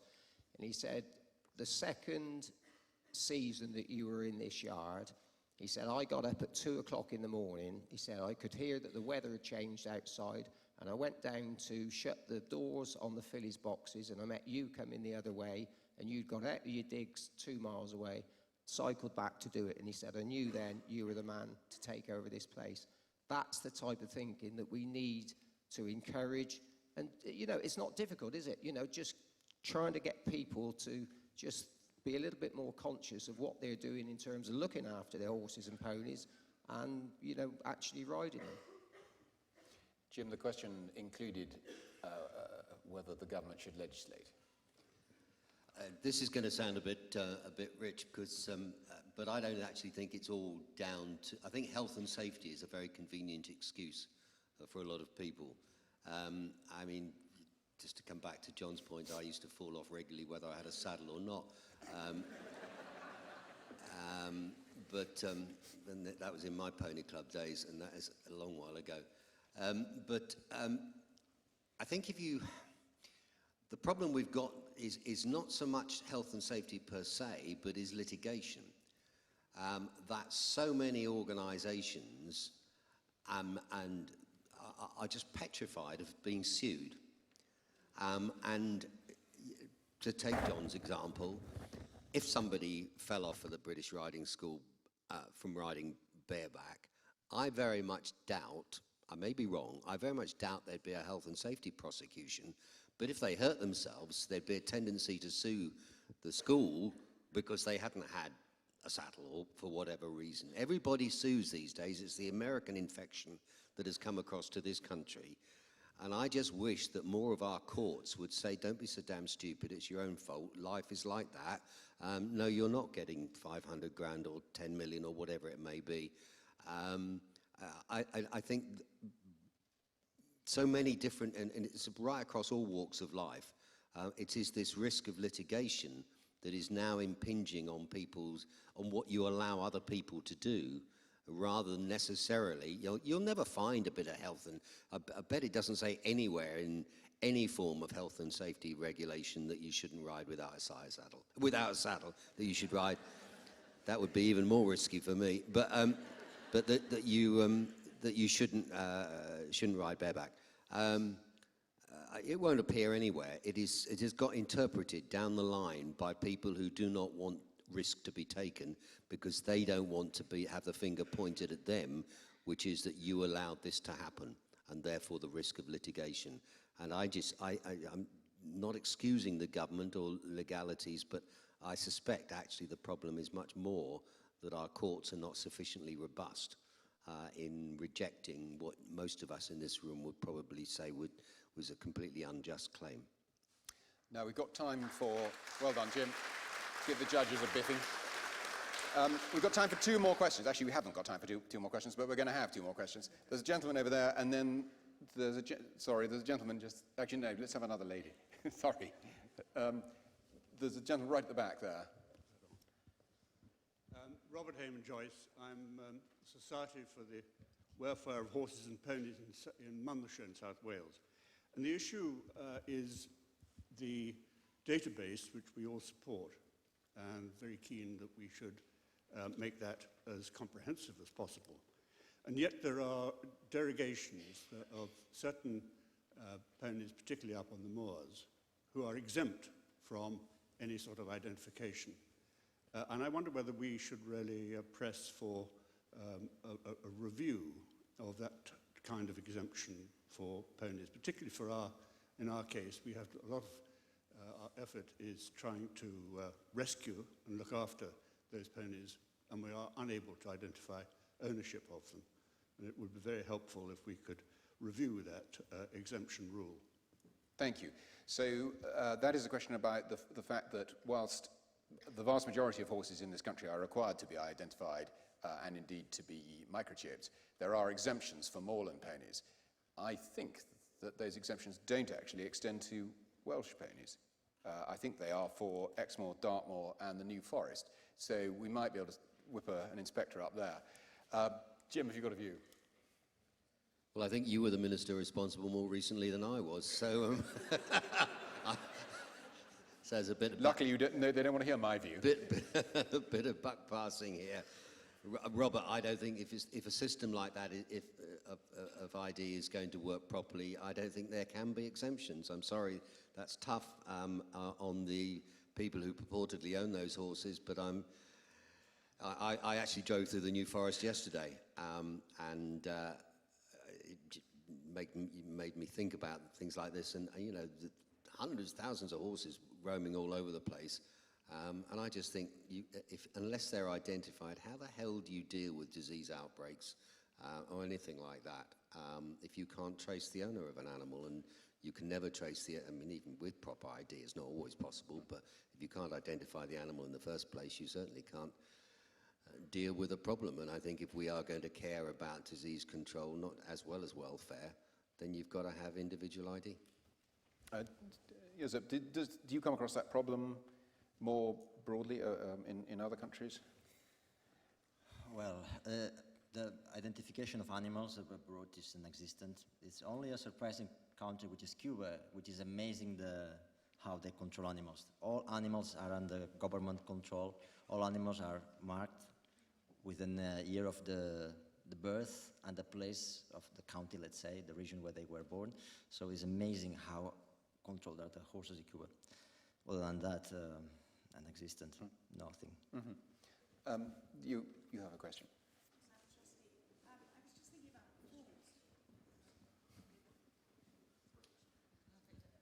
We touched earlier on about performance horses and how the dressage rider lets her horses go out into the field.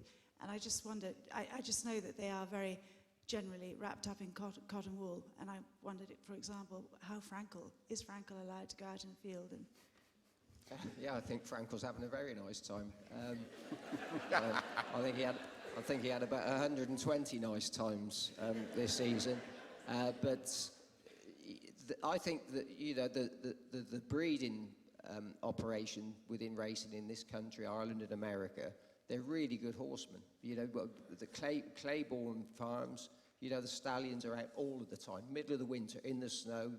There's some lovely pictures recently of the stallions outside, you know, and they realise that they're easier to deal with and life is much better for them when they're turned out in the field. Plenty of trainers train horses out of the field. The main problem with them is the damage that they do to themselves. Aidan O'Brien, he's got 170 individual turnout paddocks. They've all got a little sand circle. And if you're a racehorse there, then, you know, it's like going to a five-star hotel. And in an ideal world, you know, you'd give them access to turn them out. But they're extraordinary animals. Some, you know, you turn them out in the field and you think, oh, they'll go out and have a nice time. And all they want to do is come back in again. You know, some of them, from an early age, even though they, you know, obviously they're foals out in the field, they don't have to be in training for very long before they become almost sort of institutionalized. And, you know, unless you put them in a pen, and even then, half of them, you know, you say, oh, we'll turn the fillies out this morning, put them in a pen, they're galloping round and they do themselves more harm than good. It's, you know, it's just trying to get them adjusted to what we think that they ought to be doing, but in actual fact, they're probably happier when they're inside and, you know, they can see their mates. Well, thank you, ladies and gentlemen. Thank you, Jim, John, and Josep. We've got a good crowd. It may even be a record crowd here today, and I want everybody to have the chance to have a cup of coffee, which this morning has been kindly supported by premium horse sales site horsezone.co.uk. As mentioned by Barry earlier, you'll also have the opportunity to buy an autographed copy of Christopher Hall's book, Horse Welfare, Use Not Abuse, in the hall. Christopher is the charity's vice president, and World Horse Welfare receives a donation for every copy sold. Can I also just mention that at the Charity in Action stands this afternoon between 2:10 and 3 p.m, our teams will be challenging the status quo by dispelling commonly held myths about horse welfare, following three themes, which are international, domestic UK, and campaigns. Thank you, everyone. That's been a very interesting morning, certainly for me. Can everyone please be back in the theatre by 11:55? Thank you. Well done. Thank you.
Okay.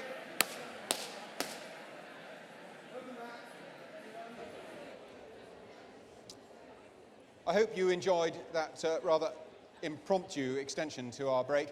I should explain for the benefit of those who are watching us on the web that we've just been on fire, but we've put the fire out. So as we enter the afternoon, I just want you to be aware that our President, Her Royal Highness the Princess Royal, will be arriving during the debate. We've been advised that she doesn't want to disturb the session, so can everyone please remain in their seats as she arrives, and we'll continue the debate without a pause. Can I now introduce someone who will speak on one of the most controversial issues in the horse world, aside perhaps from euthanasia, and that is fat horses. Ladies and gentlemen, please welcome Dr. Sue Dyson, Head of Equine Clinical Orthopedics at the Animal Health Trust, on what World Horse Welfare calls the silent killer.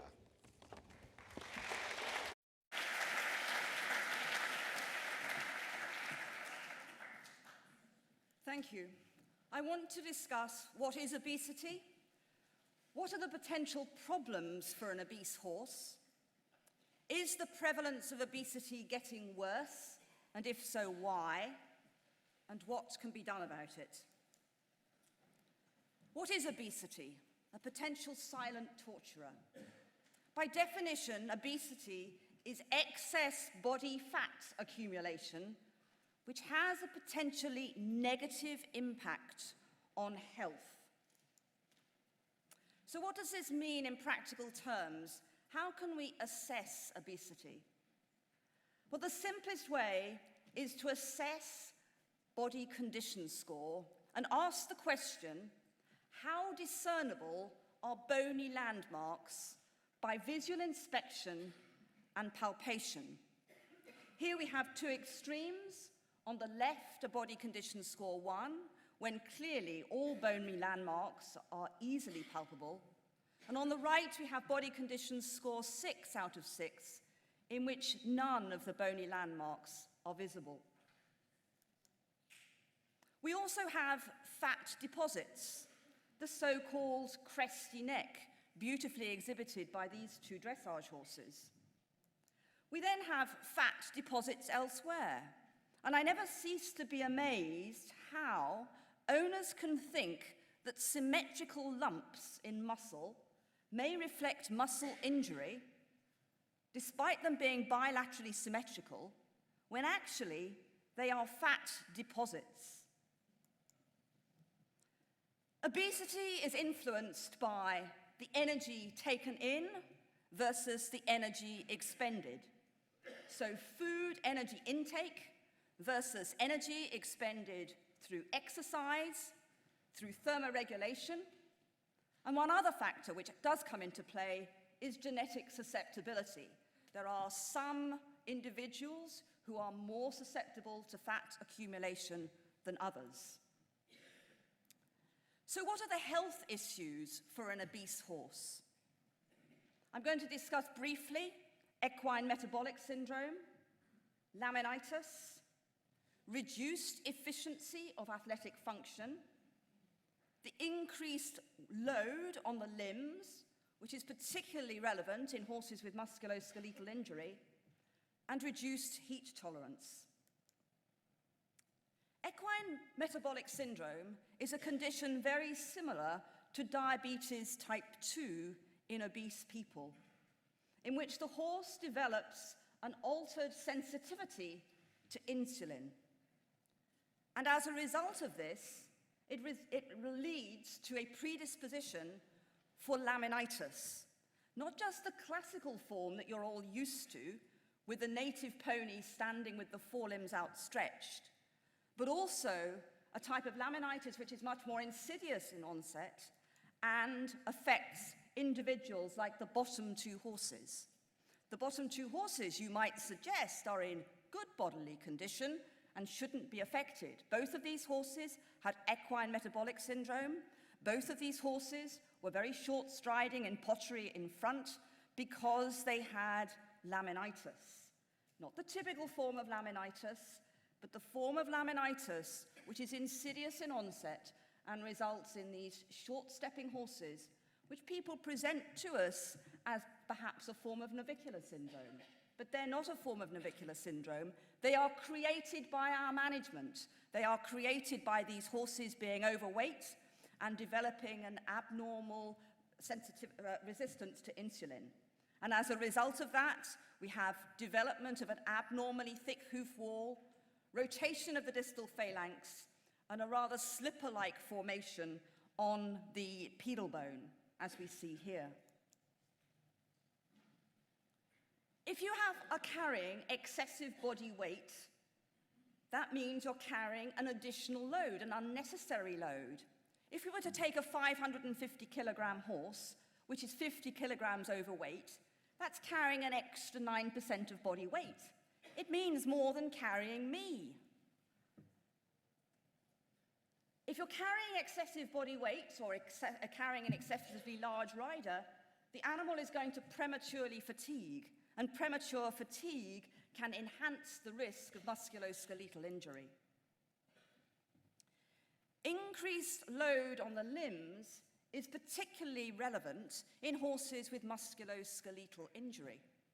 We see two examples here of a fetlock and a pastern joint with osteoarthritis. Not only does increased body load potentially exacerbate the clinical signs of osteoarthritis, but we also know that through the metabolism of fat, there are various chemical mediators which can actually enhance the osteoarthritic process. So there are two reasons why we shouldn't have an obese horse in the face of musculoskeletal injury. Just bear this fact in mind. We did a survey of 506 sports horses in normal work. 47% of those were lame. Reduced heat tolerance. Fat acts as an insulator. Obesity results in decreased efficiency of heat loss, and overheating will reduce performance. I think it's interesting when you look at the horse population, we don't see obese racehorses. We don't see obese elite endurance horses or elite event horses or professional polo ponies, those that are having to go fast. They need to be lean and fit in order to be competitive. However, we do see obese show ponies, dressage horses, and lower-level competition horses. So is the prevalence of obesity getting worse? And if so, why? I might say that most of the photographs I've acquired over recent years just through my clinical patients. So in 2015, the National Equine Health Survey, which was a questionnaire-based survey, acquiring information from nearly 5,000 keepers of approximately 15,000 horses, the results of this showed that, based on owner judgment, 23% of horses were overweight.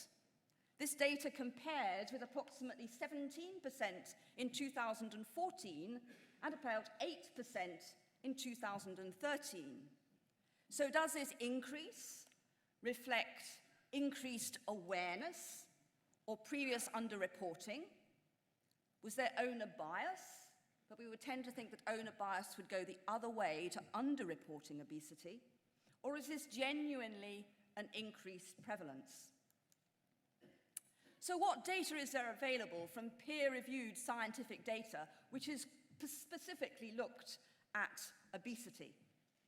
There are three relatively recent publications, one by Wise et al., which looked, again, on a questionnaire basis of 319 riding horses in Scotland, and they found a prevalence of 45%. Stevenson et al. Looked at 158 horses which were registered with veterinary practices in the East Midlands, and again a questionnaire-based survey, and approximately 21% were judged to be obese. And the most recent study by Robin et al. looked at 792 horses which were registered with veterinary practices, and they had a figure of 31%. Bear in mind that these are questionnaire-based estimates based on owners' judgments. In our survey of 506 normal riding horses, we did personal assessments and we only had a figure of 10%. But perhaps that was skewed because more of our horses were competition horses than the horses in these studies that I've just described to you. Robin et al. Looked at various risk factors for obesity and compared with thoroughbreds. UK native breeds had approximately 3 times an odds ratio of being obese compared with the thoroughbred. Draft or draft crosses were even more at risk, with an odds ratio of 7.3. And cob and cob crosses were also at enhanced risk compared with thoroughbreds, with an odds ratio of approximately 5.7. Owners were asked whether their horse was a good doer or a normal doer. Those horses that were good doers were nearly 4 times at risk compared with the normal doers. The next, I think, is a very pertinent point. When compared with competition horses, pleasure horses had an odds ratio of 2.4, and non-ridden horses, an odds ratio of nearly 3, compared with competition horses, being at increased risk of being obese. So what is responsible for this killer crisis? I believe that there is an owner's misconception of what is normal. There is undoubtedly fashion in the show ring and in dressage. Food company advertisements are somewhat misleading. Many people are giving supplementary feed when it is absolutely unnecessary. In Robin's survey, 79% of horse owners were giving supplementary feed during the summer months. Rugging all the horses all the year round seems to be a fashion. In my village, there's a DIY livery yard. None of the horses get turned out in the summer without wearing a coat, when I'm there in a tiny tank top. It's ridiculous. Horses have inadequate exercise. The horses from this DIY livery yard occasionally walk around the countryside.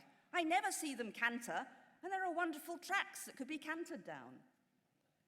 And then, of course, there's the human obesity crisis, which is going alongside. There is unquestionably absolute ignorance. This Highland pony came into the clinic last week, 14 2 hands high, 550 kilograms, body condition score 6 out of 6. Its daily forage requirement is 6 kilograms. It arrived with 10 8-kilogram hay nets, which are to be fed twice daily. Complete ignorance. So what can we do about this crisis? We need to recognize the problem and its consequences, and instruct people that a fat horse is not necessarily a well horse. It could be a horse that is predisposed to laminitis. We have to educate owners, trainers, and judges.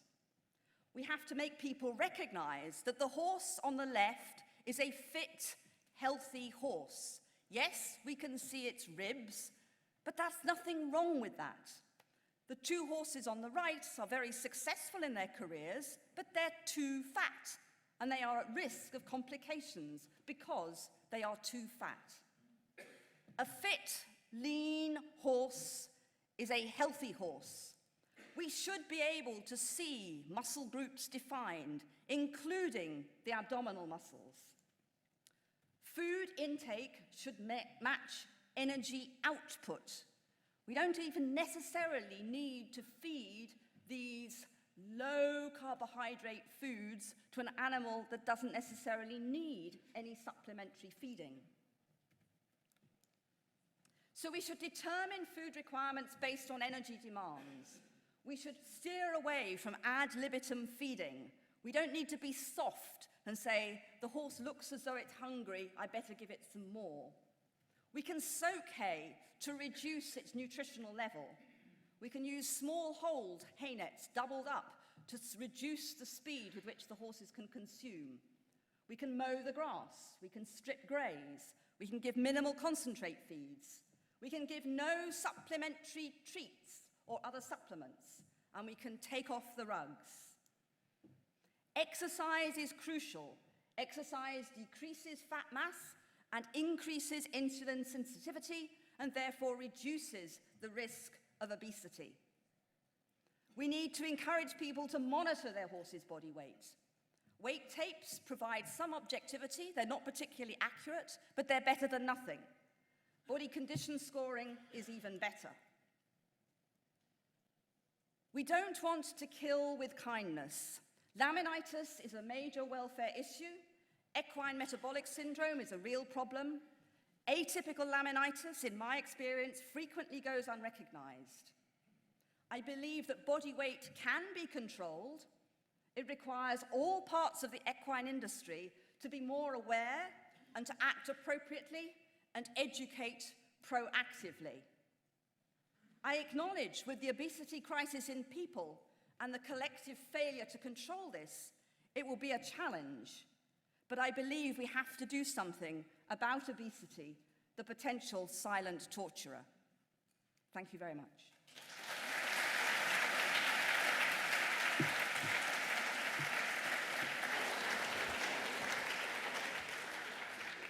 Golly, Sue, I'm going on a diet. Come and sit down. We've got 5 minutes for a quick few questions. Oh, you've got to stand up. Oh, I sorry. have to stand. Right, well, I'll stand up then. Now you've had a few minutes to think about a few questions for Sue. Who'd like to ask Sue a question? There's a question. Gentleman over there. Can you just give us your name and your organisation? Mark Bowen from Beaver. Sue, do you not think vets have a role to play in this? We've turned obesity into equine metabolic syndrome as a way to diseasify what's a real problem. So we've given it a name, we've made it acceptable for owners. Actually, what we need to be saying is, your horse is fat, madam, or your horse is obese, sir, rather than saying, I'm going to take a blood test and give you a nice name, your horse has got a disease, your horse is obese. Absolutely, I couldn't agree more than that. I think that we have to be absolutely direct and tell people when their clients are too fat. I send now approximately 1/8 of my clients home with diet plans in order to reduce their horse's body weight. Those horses are not necessarily horses with equine metabolic syndrome, they are just too fat. Thank you. Anybody? There's a question there. Gentleman there. John Cooper Coles. Could you just expand a little bit on the misuse of rugs? I was very interested in what you said on rugs. It seems to me that far too many horses have rugs on when they don't need them. Yes, I think that certainly all the native pony breeds have got very effective coats. They have those coats because they keep them warm. They keep them warm under all conditions, so they don't need rugs. And certainly they don't need rugs during the summer months. And it's become a fashion. People love to spend money on their horses, and they like to have a yellow rug for one day and a blue rug for another day, and bandages to match. And we have to tell people that this is wrong. Horses are very good at their own thermoregulation. They don't, unless we take their hair away, they don't need rugs to keep them warm. Sue, you know by looking at a horse or pony whether it's overweight. People who perhaps don't have your level of expertise, just looking at their own animal, who after all, they haven't noticed it getting fatter because it happens relatively slowly, may not immediately know. What is the easiest way of working out the body condition score or more crudely calculating whether your horse or pony is overweight? Just assessing whether or not the bony landmarks are visible or not. If they're not visible, if you have to prod the horse to find them, the horse is too fat. I will say that Pat Harris, who is here, will back me up on this. We had an advanced poor performance workshop for veterinarians just over a year ago, and part of the practical course was assessing body condition score, and we were rather aghast at how poor members of our profession were at assessing body condition score. So I think there has to be global education, not just of the layperson, but also of the veterinary profession as well. And I'll hold up hands up on behalf of the profession. We need to get better at this. And we need to get better at communicating with our clients, which goes back to what was said before.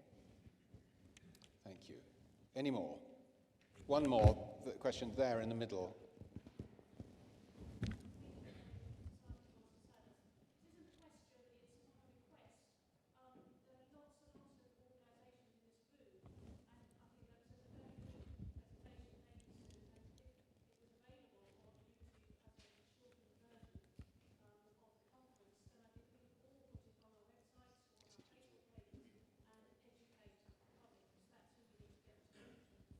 I'm told that it will be available on YouTube? Yes. Through the World Horse Welfare website. Sue, thank you so much.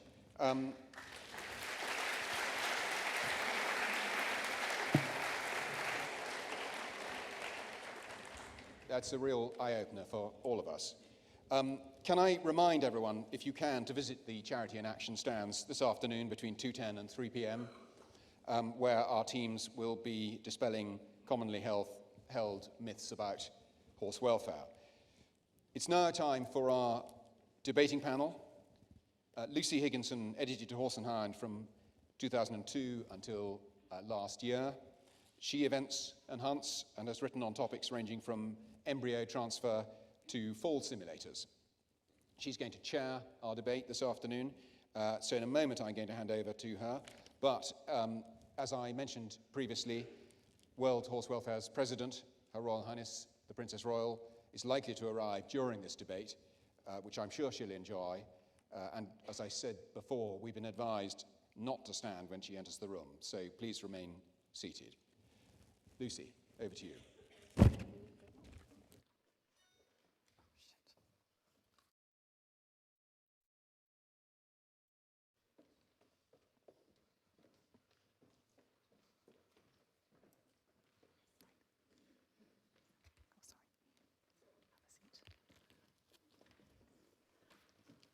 Hello. Before I start today's debate section of the proceedings, I've been asked if I would share the results to some questions World Horse Welfare has been asking both people who visited their Facebook page and you visitors to today's conference, testing knowledge on certain issues that people often have misconceptions about. So I gather the results to those questions are about to come up. Here we are, and here's the results. So one question was about should horses be wormed every 6 to 8 weeks? And happily, it looks as though most people have recognised that that is false. That's not the case. Horses should be rested before and after travel. That is true, and happily, there's quite a high level of knowledge on that as well, which is great. Laminitis can affect any time of horse at any time of year. Yes, that is the case. And if a working horse has good health, it has good welfare. Little bit more confusion on that, but no, that is not the case. A healthy horse can be suffering from poor welfare. So today's debate topic is traditional management and training practices are the best. It's obviously a very broad umbrella topic. I'd like to introduce the panelists who are going to make an opening statement on this. So from my right, we have Daniel Mills. He's a professor, a vet, a biologist. He specializes in animal behavior, and he grew up around horses, being himself the son of a vet. The idea of fitting mirrors in stables to help calm anxious horses was born largely from his PhD research, though he'd be really interested to know how many such mirrors are still in use. Many will sympathize with his wish that people would anthropomorphize, you know the word I'm after, their horses a bit less. And he hacks out whenever he can. He enjoys riding. But interestingly, he says he wouldn't choose to own a horse until he can do it the way he'd like to do it. He wouldn't like to own a horse to have to keep it in a stable for 20 hours a day. Melissa Kite, next to me, is a widely published writer and journalist. She's a keen rider and horse owner. She has 3 horses.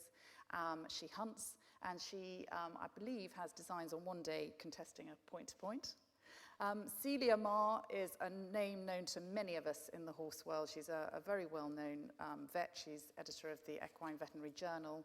She's the lady you want on your team if your horse develops a dicky ticker or quite a few other ailments. She's worked with many equine heroes, including Olympic eventer Miners Frolic and steeplechasing legend Sprinter Sacre. She enjoys going racing, particularly National Hunt, and she really loves the fact that she's able to combine her academic work with treating sick horses day to day. And one of the many issues she feels quite deeply about is the plight of the suburban horse, who's often insufficiently exercised but overfed, which correlates completely with what Sue Dyson's just been discussing. And then David Hunt, who has been a tremendously successful dressage rider and has become equally well known as a dressage trainer. His awareness of what he mentioned to me yesterday as the scattered nutters within our world suggests that he calls a spade, and I'm sure the people he teaches respect him for that. He believes that a trainer should in part be a physiotherapist for a horse, at least in part. He said we should be making the horses more supple and loose and removing resistances rather than calling in someone else to fix it all the time.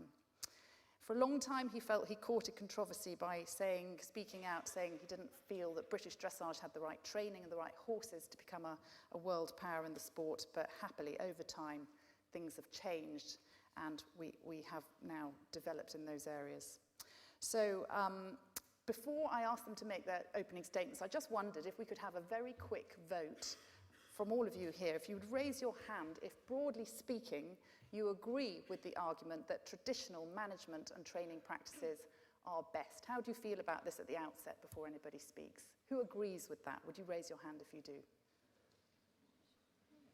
Oh, quite a good number. And how many of you disagree with that? How many of you think that we're a lot further on? I'd say that's winning at this stage. Thank you. Well, we'll see if you feel the same at the end of our hour. So, may I invite you, please, to begin, Daniel. Thank you. Thank you very much. I'd like to actually start with some words from a colleague, a veterinary colleague of mine called James Lupton, that I guess is probably not known personally to very many people in the room. But he wrote an interesting essay called The Evils of Modern Stables. And I'd just like to take a couple of quotes just to provoke things to start off. He starts by saying, "It does not require the vast expenditure of thought to discover that life is action. To be is synonymous with to do. Yet it remained for mortal perversity to rebuke the first principle of established philosophy when stables were built, in which a breathing animal was to be treated as if it were an inanimate chattel." He goes on, "Man still treats the horse as though he honoured the quadruped by enslaving it, and ennobled a life by conferring upon the animal the title of his servant." And he goes on further. He's got quite a lot of points to make here. But I think the comment here is quite useful. But who among the millions of intellectual masters sufficiently understands the quadruped over which they all usurp authority? I think it's particularly interesting because the reason why James is probably not known to most of you, he wrote in 1884 that piece. And I would question how much things have improved for the horse since 1884. If you go around a lot of houses where horses were kept in Victorian times, actually the stables sometimes look quite palatial compared to what we commonly see nowadays. But we mustn't confuse knowledge and wisdom. Our knowledge has improved remarkably. Whether or not our wisdom has, and I think what John Frankham said earlier was a very good point, we need people who have a feel for horses. That's what wisdom comes from. The distinction between knowledge and wisdom sort of is often said, knowledge is knowing that a tomato is a fruit, wisdom is knowing not to put it in the fruit salad. So I think we need to make that distinction between knowledge and wisdom when we think about the traditional methods versus the more recent methods. Certainly some traditional aspects have improved as our knowledge has increased, but this knowledge is not uniformly applied. For example, there's a growth in people using scientific principles to manage behavior problems, and a growth in the idea of equitation science, that we use both sort of our wisdom as well as our knowledge to do what's best. And I think that applies whether or not we're thinking about traditional horsemanship or contemporary horsemanship. Wisdom really comes from an appreciation of the current knowledge, knowing sort of what is fact and fiction. And not everything we do is necessarily very wise. This is where we need to perhaps challenge the status quo. Still, there are many problems with management, for example, diet. We've just heard Sue talking about that. But diet is more than just nutrition. Horses have adapted to be taking in food over long periods of time. And their physiology is adapted to that, and they can develop behavioral problems accordingly if it's not appropriately managed accordingly. Ideas of abandoning the two-finger rule for nosebands, for example. When I was taught to ride, we were told to make sure that the noseband's not too tight by putting 2 fingers in, but that rule seems to have gone by the by. And I think we can do better than that. We converted hands into a standard unit of measurement, so to say that 2 fingers can't be standardized between people in competition, I think is a bit of a joke. We want to have fair competitions, absolutely. The use of the whip we've heard about. But we really want to try and have horses that want to please rather than horses that are afraid to disobey. And we can have, I think, fair competitions on that basis. While we have a good idea of scientific principles, these are not always applied wisely or knowledgeably, with much pop psychology, I think, in some of the current contemporary methods of training as well. And we have to be careful about the person who might be very charismatic and very convincing in what they say, but that does not mean that actually they're very knowledgeable necessarily. So the management of behavior problems is a point. I've recently had a master's student, Justine Harding, who has been looking actually at people's experience with different types of individuals to help horses with behavior problems. And what was interesting is that those who experienced most success, that was found amongst consulting people with understanding of scientific aspects of behavior and those who called themselves natural horsemanship practitioners. And they were overrepresented in those with total success. Instructors and horse whisperers, those calling themselves horse whisperers, were underrepresented. And if you look at the group that had no help at all, then again, the scientific behaviorists, those with scientific training, they were underrepresented, which is obviously encouraging. Sadly, vets and instructors were overrepresented. So there's a lot to be done within my own profession as well. The other groups were as you would predict. So I would say that neither traditional horsemanship nor well-meaning intention is sufficient to guarantee good welfare. So we should always be prepared to challenge the status quo using science and using our heads rather than our hearts. Thank you. Melissa, your thoughts on the motion? Well, thank you very much for inviting me, and I feel very much like the layperson in this panel because I'm with a very esteemed company of people who I would call experts and I would normally defer to. But I'm just a poor horse owner who's got literally, as I sit here, mud under my fingernails and is feeling rather skint from paying all the bills. And I'm coming to... I don't think this is plugged in. Is it switched on? Just check it switch. Oh, what haven't I done right? Try now. Is that better? Oh, the handheld one. Well done. Done. Old ways are the best. Can you hear me now? No. This is a conspiracy. Hold it close to your mouth. Can you hear me now? Yes. Goodness me. Sorry. As readers of my column will know, I always get into some kind of catastrophe. So I'm hoping at least I brought my own hallmark, trademark behaviour to the procedures. As I was saying, I'm sort of in esteemed company of people I would defer to normally who are the experts, but I'm the ordinary horse owner, have been since I was a very young child, and I sit here very much as the person who's paying the bills and is baffled by the fact that whenever I ask an opinion, I get as many answers from as many experts as I ask. And so I generally sit in the middle of the horse world, feeling completely baffled no matter how long I'm in it. when I saw the title of this, the theme of this debate, Challenging the Status Quo, I thought, are you mad? You know, no horse owner ever challenges the status quo to do with their own horse, because as soon as you challenge or change anything, it goes wrong. So that was my initial reaction. And then I sort of had to think about it. And I basically thought an interesting thing for me to do would be to tell you, I've got 3 horses, and I've got a thoroughbred who I bought as a yearling, and I brought up, you know, I backed her myself, and I've been engaged in this wonderful process I've always wanted to do once in my life, which was to raise a horse myself. Then it would be all my own mistakes, you know, if I made mistakes, and I'd do it as kindly as I could, and with as much love and attention, and I'd try and get it all right, you know, and I'd take all the best advice, and I'd do it exactly the right way. And she's a wonderful creature. And I have now got to the stage where she's 4 years old and doing very well. But I thought, because I agonized over these questions that we had the answer to, sorry, earlier, it's gone now. I agonized over it, and I thought, these are trick questions, you know, especially the last one. What on earth is the answer to that? And so I thought I'd come up with my own question to ask you, based on my own experience raising a horse.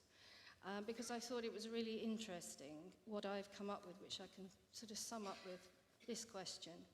This horse has been kept in 4 fairly specific different environments and different regimes, just because I'm an ordinary horse owner and I've moved her around a little bit. And I thought I'd ask you what you thought had produced the best result, because I can prove this. I've got the answer, you know, and you know, my vet's in the audience today, so he can kind of back me up. He's got my records. So this horse has only been consistently sound in one environment. So I thought I'd tell you what the 4 choices are and see what you thought. She's been in a cheap and cheerful DIY yard with turnout during the day and brought into the stable at night. She's been turned out to grass, just running around a field, completely free, eating and growing. Oh, with a friend, my other horse, who she loves beyond all things. She's been in a top dressage yard, and she's been in a racing yard. And I thought I would ask you for a show of hands on which environment you thought she'd done the best in. Who thinks she's done the best in, I'm changing the order around now, the top dressage yard? Oh, Lordy, I'm so sorry. This was not planned. Who thinks she did the best in the cheap and cheerful DIY, out in the field during the day, brought in at night? Oh, interesting. Who thinks she did the best, turned out to grass? Oh, interesting. And who thinks she did the best in the racing yard? I'm talking about consistently sound, never lame. Right, so we've got a few for that, quite a few for the other 2, the cheap and cheerful and the field. The answer is the only one of those environments where she has been consistently sound, not lame at all, is in the racing yard. So I'll now tell you the story of Darcy, who I write about in my column. I bought her with no preconceptions, except she was bred as a racehorse, and I thought I'll do the best for her. And, you know, I've mothered her like a child, and I've tried all these different scenarios. And I came down to her being out in the field doing a bit more growing this summer just ended, with my pony Gracie, and the 2 of them are very closely bonded. And she was clearly having a lovely time, and she was growing beautifully. And it was good for her to have some nice grass. And then I tried to bring her in, and she was rearing on the end of the rope. And she'd been back nicely, she was going nicely, I could ride her, I could hack her. She didn't like bicycles at all. We couldn't get her out whenever there was pelotons of racing bikes going down the lanes in Cobham.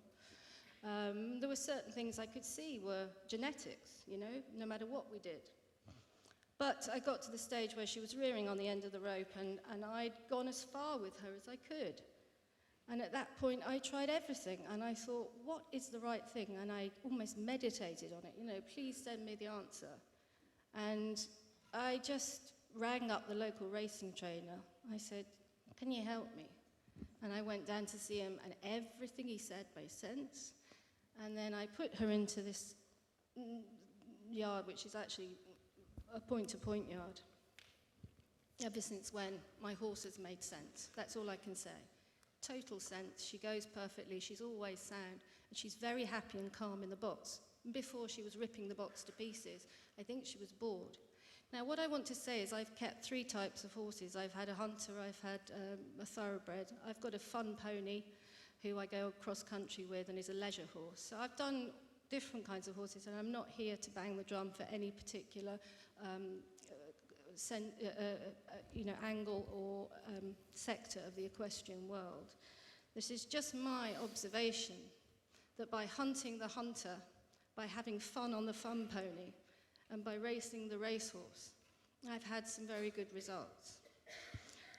I would just say, I've got to wind up, I know, all horses are individuals. You know, they're as individual as people are. Of course, there are some common denominators. They're herd animals, they're prey animals, and so on.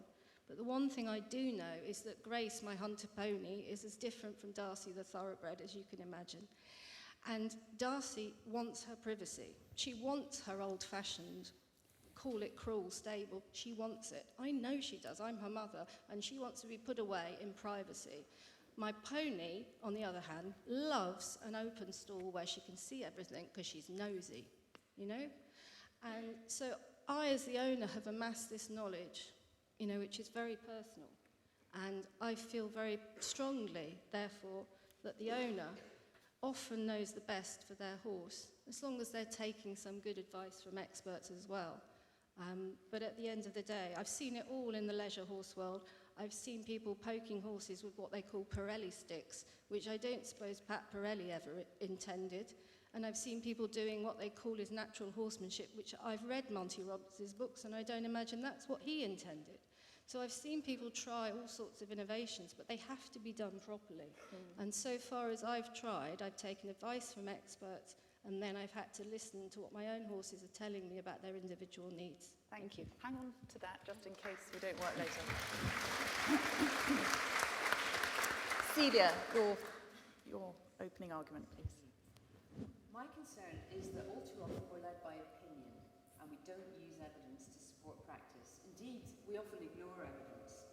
So there are some excellent examples where evidence has been used to implement beneficial change. British racing leads the world in terms of its investment in research. Fatalities on British racecourses have fallen by over 20% over the last 2 decades. And in part, this is due to improved veterinary treatments for fractures, but in fact, largely, these achievements are due to the British Horse Racing Authority working with the individual racecourses to use evidence collected from these individual tracks to work on their specific design. It's also true that evidence will sometimes surprise us. There's now a substantial body of evidence that supports 2-year-old racing. And indeed, racing as a 2-year-old has a positive impact on career length and musculoskeletal health, which I think some may be slightly surprised by. Unfortunately, important evidence is often ignored. And here I would give you 3 examples. Sue has already outlined for us the statistics on obesity in our equine population. So I won't rehearse those data again. But a point that Sue made, I'd just like to emphasize, it's the pleasure horse population and those that are not ridden that are at particular risk. And does this matter? Well, of course it does. Sue has highlighted some of the array of medical problems associated with being overweight. However, obesity and lack of exercise are also proven risk factors for misbehaviour, and an astoundingly high proportion of British leisure horse owners report misbehaviour in their horses, some in excess of 90%. As Sue's pointed out, obesity is a significant risk factor for laminitis. And furthermore, if fat horses do get laminitis, then they're much more likely to die than horses that get laminitis for reasons unrelated to obesity. This is all completely avoidable. Insulin function and laminitis risk can be substantially improved with diet and exercise. People let their horses get fat because they think they look good. I'd like to see organisations like the BHS take further steps to penalise owners of fat horses. And echoing the point that Mark Bowen made, it's important that the veterinary profession doesn't medicalise this, and our vets should be much more proactive in addressing equine obesity.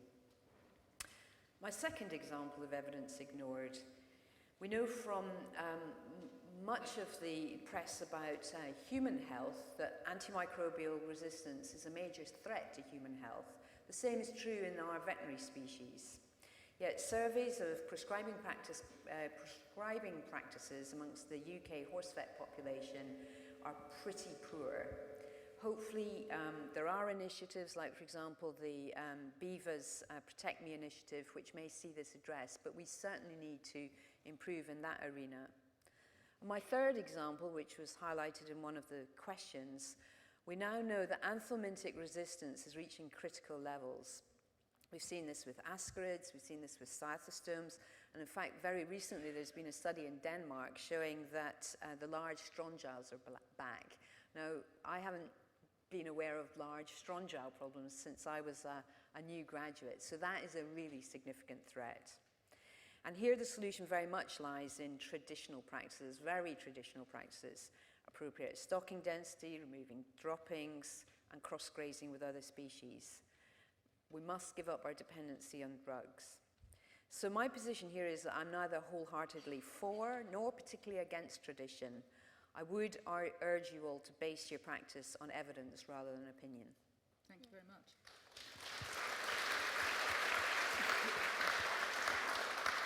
And David, please may we hear your views. I would like to talk about basically British dressage. British dressage is one of the sports that's come from the bottom to the top in a very short period of time. And one of the things I base this on is actually not the traditional training, moving to a different way of training the dressage horse to what we in England have been brought up to. We in England have been brought up to that a contact and teaching horses to have the nose in front of the vertical, it's all in the little book, is how it should be done. And in fact, I've always believed this hampers the horse's progression more than anything because it puts it onto the forehand and trains the horse to go against the contact, which is one of the worst things a dressage horse can have, is against the contact and on the forehand. So therefore, a new system really became introduced in Europe, which was called round and deep. And round and deep is, as probably a lot of you know, is a very controversial subject, which is why I thought it was an interesting subject to bring up today. Round and deep, if you understand it, as it should be, it is where the horse is in a better balance, is very submissive to the contact, not against the contact, and actually is not forced into a shape, which most people's perception is. And I think the perception of this comes a little bit from, there's been a lot of controversy in the papers about Rollkur, and really Rollkur is the extreme. Like everything, there are extremes to everything we do. And Rollkur has been an extreme way of training deep and round, and therefore has caused a tremendous problem in our sport. But I want you to think about the difference. Not so very long ago, to get above 80, or to get in the 80% was nearly impossible. And everybody questioned, is there something wrong with our sport? Is there something wrong with our horses? Why do we never reach so many other sports, reach so much higher percentages, but we never do? But since the round and deep has come, and the horses are in a better balance and have more energy, bearing in mind that any top athlete has to have a dramatic amount of energy, but it has to be controlled and contained energy, which round and deep gives you. And therefore, I think you can agree that the scores have shot up from the middle 70s now up into the 80s and 90s. And I believe this is all part and parcel of the same thing. But of course, the other side is, you know, that there are a lot of people that run around taking bad photographs and trying to prove that this is not good for the horse, and therefore there was a welfare issue that came into this. The FEI took upon itself, because we now have a sports forum every year in Lausanne, and one of the subjects was over to dressage, and we could have put every point of view we wanted to. And we had two top horses, world-class horses, that were x-rayed from top to tail, that had been trained in this system, and it was proved that those bones and joints were absolutely fantastic and way, way above the average horse for that age and that amount of work they'd done. So we felt very confident that this new slightly way of training horses was not detriment to the horse in any way, shape or form. It has enhanced their performance and for me has brought the sport a long way forward. Thank you very much. Thank you.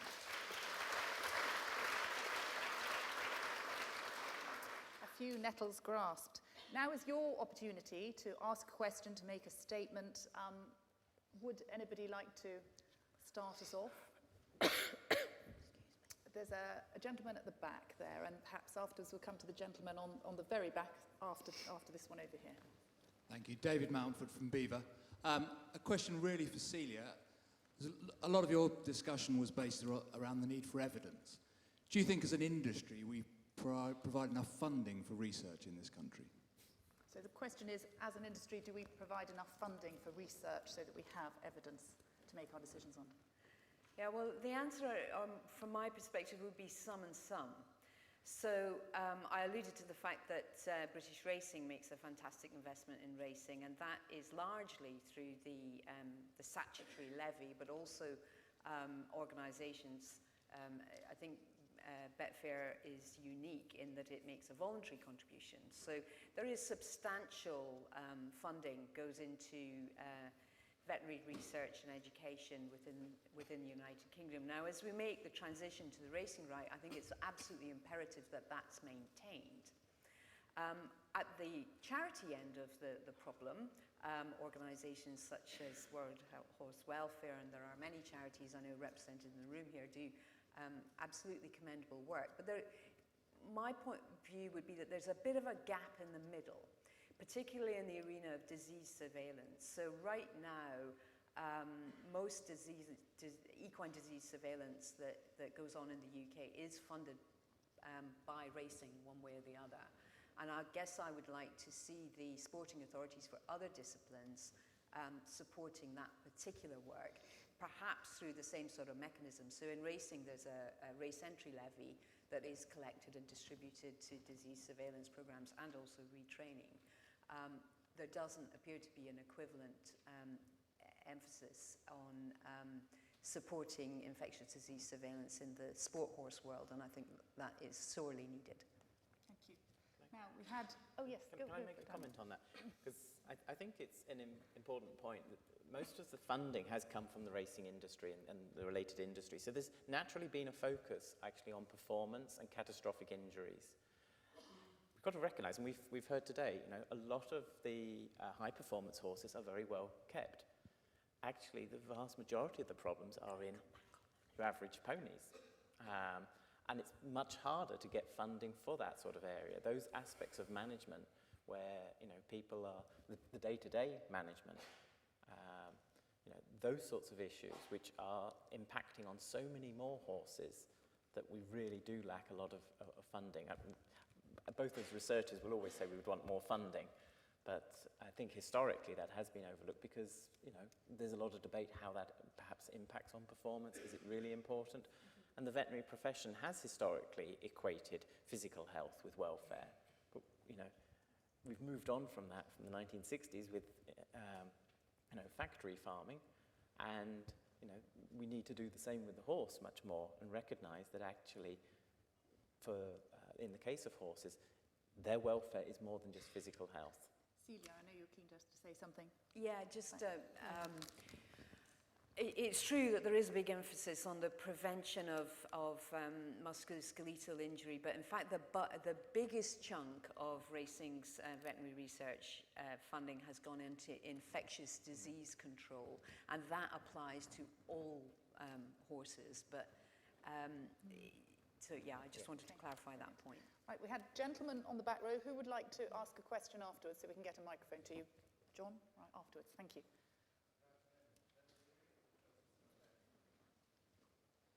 We didn't catch that, I'm sorry. Could you bellow a bit? There's another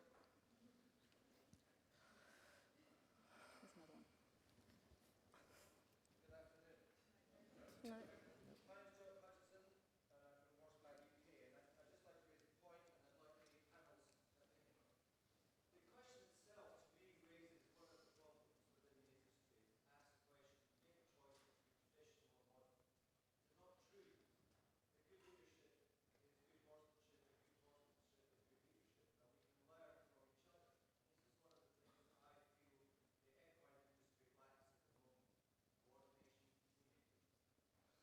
Well, yes, that's a familiar theme. The point was that good leadership makes for good management. And do we learn well enough from one another in the equestrian world? David, what are your thoughts on that? I think we certainly don't. I think certainly in the FEI we try to push towards bringing our sports together, because for example, you can go to Aachen and you can watch dressage and you can see horses going in a good way and nice and easy. You can walk 2 minutes to the show jumping and they're deep with different bits and all that sort of thing. And I think that's very difficult for people to understand. And I think the fact that the Swiss people have moved towards not allowing them to use draw reins in the practice ring is one of the steps forward that we are, because I've always believed that we should be more together. We should have the same principles in mind and not each have our own little rules and our own little groups. We should be much more. Next question from the floor. John, who would like to speak after John so we can get a microphone? There's a lady over there. Yes, but John, fire away. It's a simple question for Daniel. Well, not that simple. We're here to discuss the welfare of horses. If you were building stabling, would you go down the traditional route, having them in individual stables, or would you build an American barn where they can see each other? Where do you think they're happiest? Okay. I think with housing horses, and as we've heard already, because I deal with behaviour problems, I study the science of individuals. That's what I see, whereas traditionally we often look at populations. So I think the important thing is to give some choice. There's some quite interesting innovations, for example, in Holland, where they do keep them in groups, but you do have the odd horse. So for example, when we developed the stable mirror and they became commercialized, I remember getting a phone call from somebody saying well, I've got a stable mirror and my horse is absolutely frantic in the stable. And when I spoke to her, she said, well, how does your horse normally get on with other horses? Oh, he doesn't like them.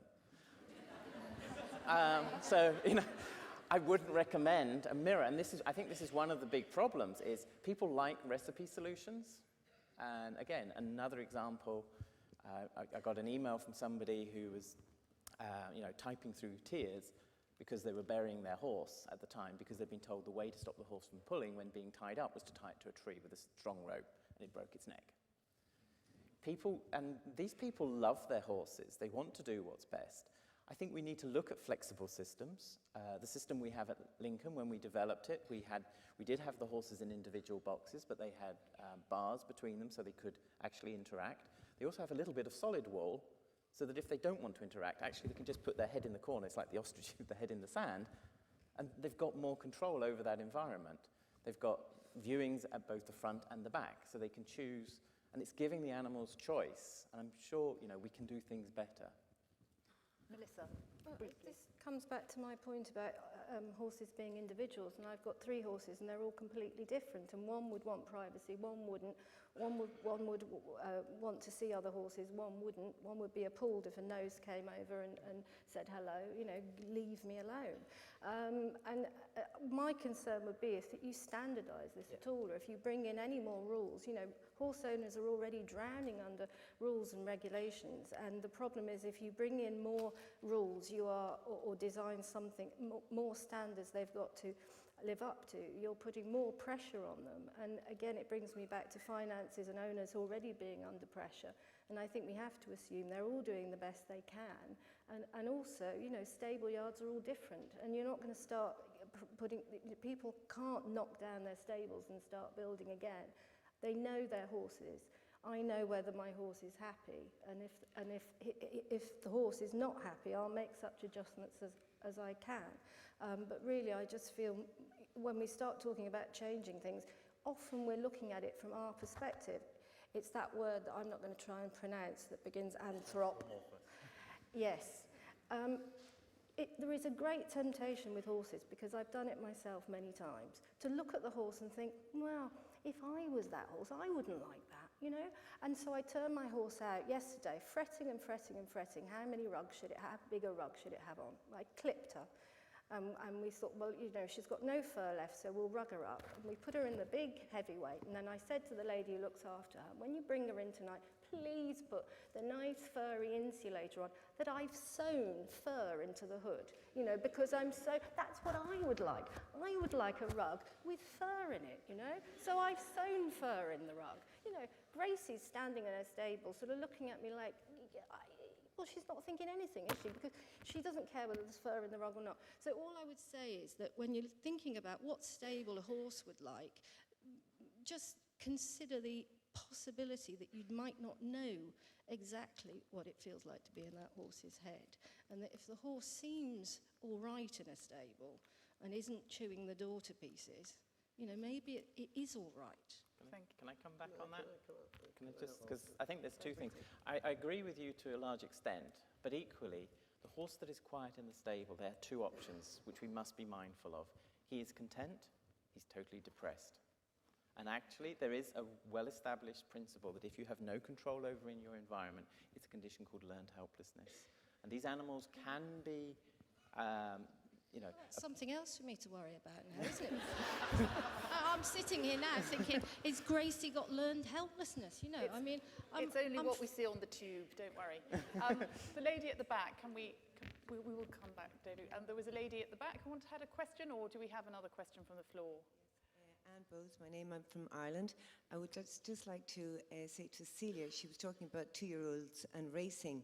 My worry would be that there is more pressure now being put on young sports horses, particularly the show jumpers and perhaps some of the eventers, to start them competing at 4 and 5 and competing at quite high levels. So you have your 4-year-old show jumpers competing at meter 10. And I feel that for the long-term use of a horse and for their joints, that surely when that young horse is maybe 10, 12, 14, there must be some joint problems that doesn't encourage longevity in the working horse's life. So are age-specific classes designed to identify superstars and test them at a young age? Are they for the benefit of the horse? A good question for Celia and David, really. But Celia, your thoughts first. I'm rather hoping David knows the answer. I think various things. It hasn't been studied in so much depth as the racing question. But the projects looking at 2-year-old racing set out really with the assumption that it would be harmful. And that's why I use it as an example of evidence that goes against expectations. So given that I've just stood up and said that evidence is much more important than opinion, I'm slightly reluctant to express an opinion in the absence of evidence. But this is clearly an important question for which we need to collect the relevant evidence. And it actually wouldn't really be that difficult. It just takes time and effort, and as we discussed earlier, potentially funding too. But the important thing to understand about bone in any animal is that high speed leads to adaptation. So exercise on the whole in young animals is beneficial. However, distance can be harmful, so overuse is also harmful. David, what's your thought as somebody who's seen within dressage, certainly there are a great many classes and championships for younger horses, and a lot more work perhaps done with them earlier in life? I think that certainly the young horse classes, for me, always got off on the wrong foot because it was really based on money, on producing stallions, and it was all about making money. And where, from the FEI point of view and my point of view, that young horse classes should be about potential dressage horses. So, of course, these are potential dressage horses, but they hyped them up so much and made them look so spectacular to the detriment of the horse. And very few of them went on to become top-class dressage horses. But luckily enough, things are moving in the right direction now, finally.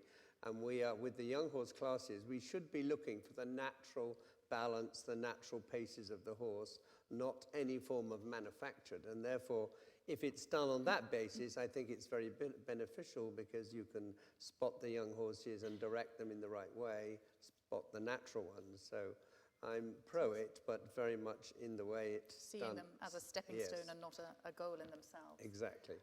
Do we have another question? Yes, the gentleman at the back there.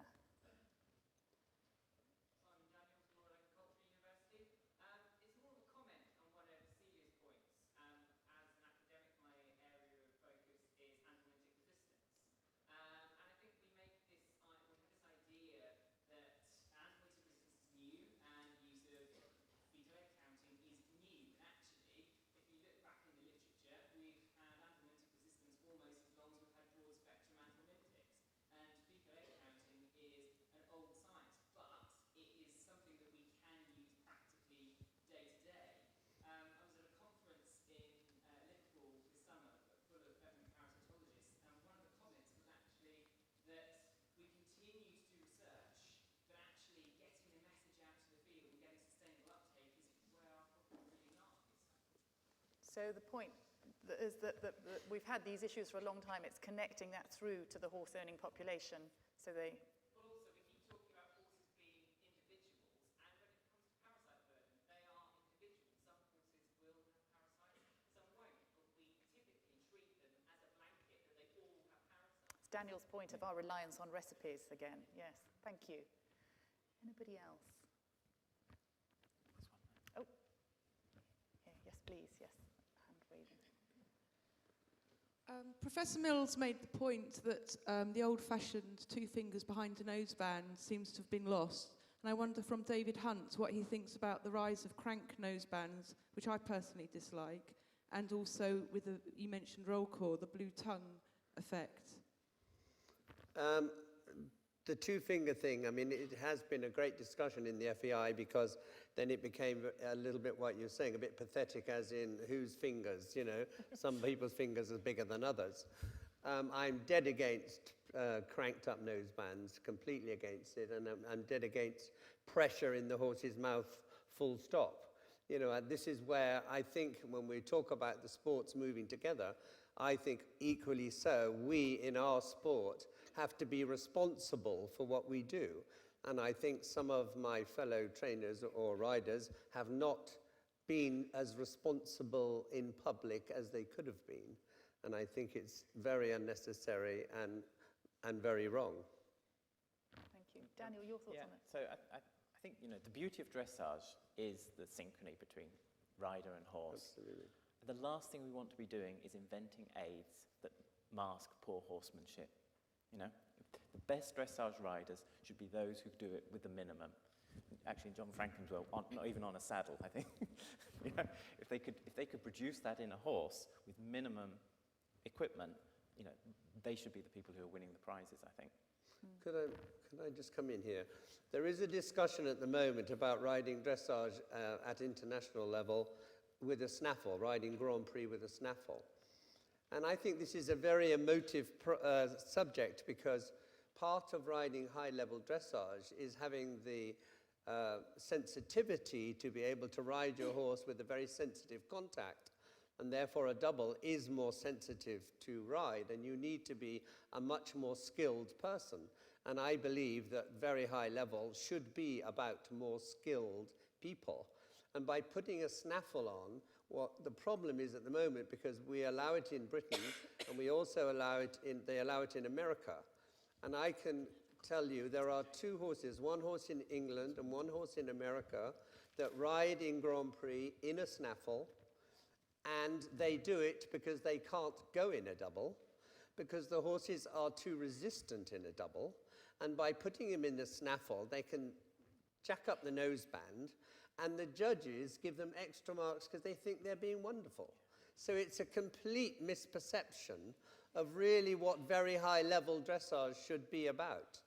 The other thing I would like to bring up, now I've got the floor for 2 minutes, is when you were talking about stabling. In Sweden, they've got a trial going on at the moment where they've got 20 horses loose in a pen, where they have individual stables they can go in together. These are working horses. They have electronic device on them where they can go and get their feed when they're on their allotted time. And they say that at the moment it's proving very successful. The horses are very happy, they've got space, they're with each other. It's certainly a new concept of stabling. In Holland that's been going for about 10 years now. Yeah. And we've got the technology now to put the horse in control, so you can ration its food, you give it choice. Interesting. Anybody else like to add anything on this? Well, I had a quick question on kit and tack and so on. There is so much discussion. There always seems to be a new bridle, a new bit, and so on. Do you think that we are too kit obsessed, or do you think that there has been, some people will tell you that saddles and tack and bits haven't changed much for centuries, and when you talk to manufacturers, they say that they've learned an enormous amount, and there's so much scientific testing and awareness of pressure. Do you think we have made huge strides with regards tack and fit of tack, or is it really all about how we use it that's the key to it all? I guess that's a good one for you, Daniel. Well, some of the innovations I think are excellent, but sometimes innovations are made to cover up poor horsemanship. Putting padding under the noseband so that I can crank it up tighter, that should be outlawed. It doesn't need to happen. So, I think that's always the question: is what is the purpose of the innovation, and what is the evidence that what problem is it trying to solve, and how is it trying to solve it? And that's where we have to step back and use our head more than our hearts, I think, to think, oh, well, I can perform better. And I said, and making sure that the competitions are not just about winning, but how you win, and having the rules in place to make sure that you can't just use equipment to give you the edge. Again, we heard, banning the whip in some countries. Horses still race. People still enjoy watching racing, and there's no problem with it. So if you have that blanket rule, then, it comes down to everybody's on an equal par, and the horses are the winners from that. Any questions on exercising? I was very interested in Celia's comment that something like over 90% of animals are reported as misbehaving at some point, and how often that might tie into feeding and overfeeding and perhaps over-incarceration. Many of us who are working people have our horses on yards. We can't always choose how much time out our horses get. We all know about busy problems on roads and so on. How much are we getting this right or wrong? I mean, how much of it does boil down to sheer lack of exercise? Yeah, so I was conflating two studies there, actually. So there was a study done in Australia looking at misbehavior in pony club ponies. And they did it largely based on a survey. And the risk factors for poor behavior were obesity and lack of exercise, which I think is, we as vets, we tend to go banging on about all the medical aspects, which, as Sue expanded on in some detail, are genuine and potentially life-threatening. But there is that other element that now misbehavior would suggest, I guess, an unhappy horse. Perhaps Daniel will pull me up on that sort of statement. But the other study I was talking about was also a survey done within the UK, where owners were asked to kind of keep a diary of what their horses had been up to, and various behaviors were classified as misbehavior, and over 90% of these pleasure horse owners reported that their horse had done something naughty the week before. So the two, it seems obvious that that by exercising them more, keeping them in good condition, you're likely to land up with a happier, better behaved population, as well as a much healthier one. And Daniel, you mentioned equine depression a few minutes ago. That's something fairly new to me. In what circumstances might you see that, and what might you know, what makes an otherwise quiet horse a depressed horse? How would you know? I mean, that's the real challenge for animal welfare scientists, to try and distinguish those in a whole range of species, not just in horses, because our job is to raise it as an issue. What we do know is that when we do these studies, for example, on weaving horses versus controls, often when you look at some of the stress factors, you see no difference. And then now what we've started to do is look more detail in what is our control population of our non-weaving horses.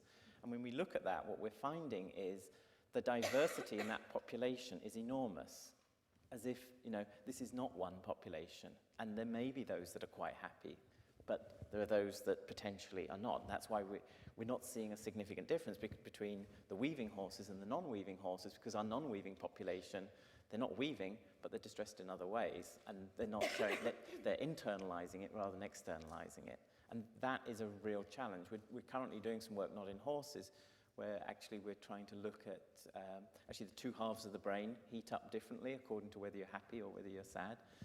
People move the phones from one ear to the other, and we're trying to use those sorts of techniques to see which half of the brain is more active in one situation. And we hope that maybe in future we'll be able to answer those questions. But at the moment we're not in a position, but we need to be aware of it. And I think the answer is to try and look at giving the animals more control. Just to pick up though on Celia's point about misbehavior and the issue of anthropomorphism, you know, horses don't have brains where they go around scheming. You know, they respond to the situation that they find themselves in. They don't actually have the bit of the brain that we use for that sort of intelligence. So, you know, they're going to be responding to that situation. For me, the number one thing with any horse that somebody says is misbehaving is I've got to be convinced this horse is not in pain. Horses are very honest about pain. So once they get over it, then, you know, their behavior does go back to normal, quite honestly. But, you know, they're high-performance animals. They get niggles. We know ourselves as we get older, we all have niggles and we have good days and bad days. So again, just sort of looking at that and thinking, can we rule it out, rather than thinking, let's add another aid to try and control that misbehavior, and focusing on the behavior rather than actually perhaps the underlying reason. Before I ask our panelists to come up with summarising statements on the basis of what we've heard and discussed, are there any final questions from anybody out there? Yes. Could we get a microphone over here, please?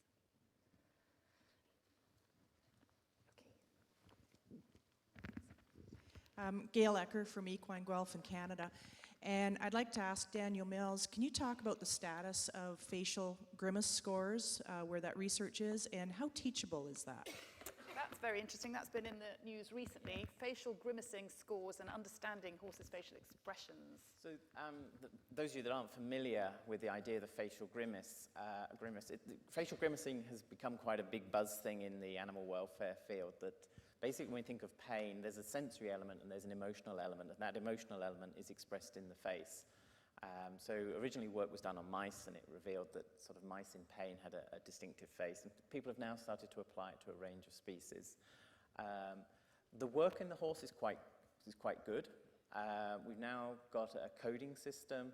Again, the temptation is always to say, oh, well, you know, the horse is grimacing, the horse isn't, and that's an immediate interpretation. But we now have tools like what's known as the facial action coding system, where you actually understand the underlying anatomy and you code it, and you can define the grimace in terms of which muscles are being contracted. Actually, what we're doing in cats, we're now getting we're developing a computer system that can automatically make a prediction whether or not, on images of cats, whether or not they're in pain. And it's about as good as a vet who is a cat owner who's had an experience of their own cat being in pain, which was the best group of vets we found. Nobody's doing that yet with the horse, but I think the technology is going in that direction, that you'll be able to monitor and pick up on these early signs much more easily. So I think it's a big step forward, and I suspect that the way forward would actually be to develop the technology rather than depend on owners to do it, because if you can take a picture of your horse, upload it, you know, in the case of the cat, what we're doing is we're hoping within 12 months we'll have a system whereby you'll get a probability that your cat is in pain. Goodness, what a thought.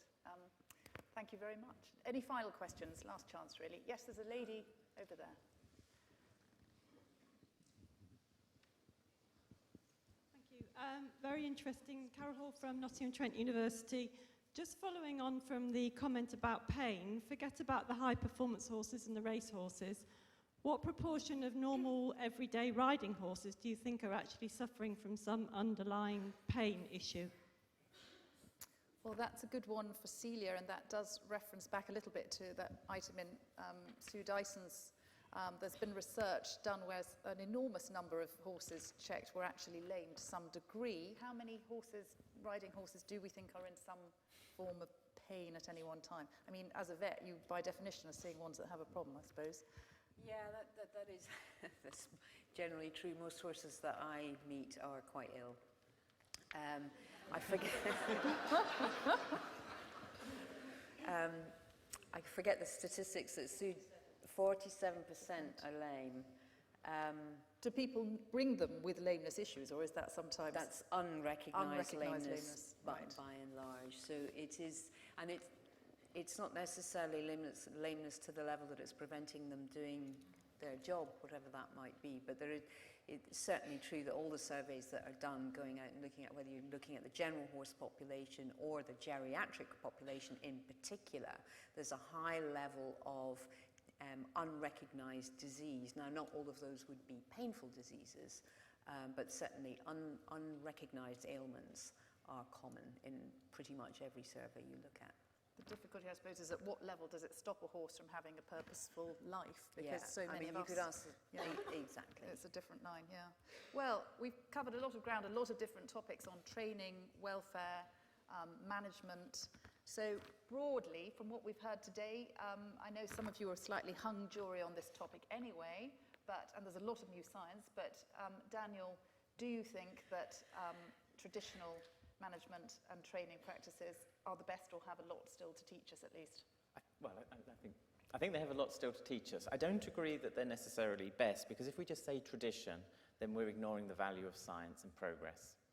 But that doesn't mean what's modern and what's contemporary is good either. So I'm going to stay sitting on the fence if I can. Ever the academic. Melissa? I'm going to try and speak without coughing. I think I'd probably come up really high on the facial action coding system at the minute because I'm in pain. Anyway, what do I think? I think, yes, well, obviously I do. Traditional methods have served me better than any other methods. That's just my experience of a lifetime of keeping horses. I have tried innovations. I want to make that clear. I have had people look at my pony's feet and say, "Ooh, they look a bit odd," and recommend someone, and then we've done some remedial work with them. She's gone immediately lame and ended up with a tendon swelling up or something, and then I've gone back to my traditional methods of if it ain't broke, don't fix it. You know, she's kind of set that way now, she's too old. And you can have views about that, but I have tried, and I have also, as I said, been in a lot of different yards with a lot of different horse owners at, you know, lower down, not at the competitive level, but it's interesting what people are doing lower down the scale in the horse world. And there's an awful lot of innovating going on there. I can tell you they're trying every theory in the book. And as I said, I've seen people waving long sticks at horses' heads saying, "That's a Pirelli stick and that'll make him submit to me." I've seen somebody get a little box and get her horse to stand with its two front feet on the box. I think that was a Pirelli box. But there's an awful lot of merchandising going on, by the way. And I've seen people doing, you know, things that work, and I've seen people doing things that are plainly ridiculous. But again, I think sentimentality and identifying too closely with the horse when we don't really know how the horse feels is the really big danger. You know, how do you know what it feels like to be a horse? The answer is you don't, and we are doing an imperfect thing as perfectly as we can. Of course, we're trying, but it is plainly impossible to get the perfect scenario.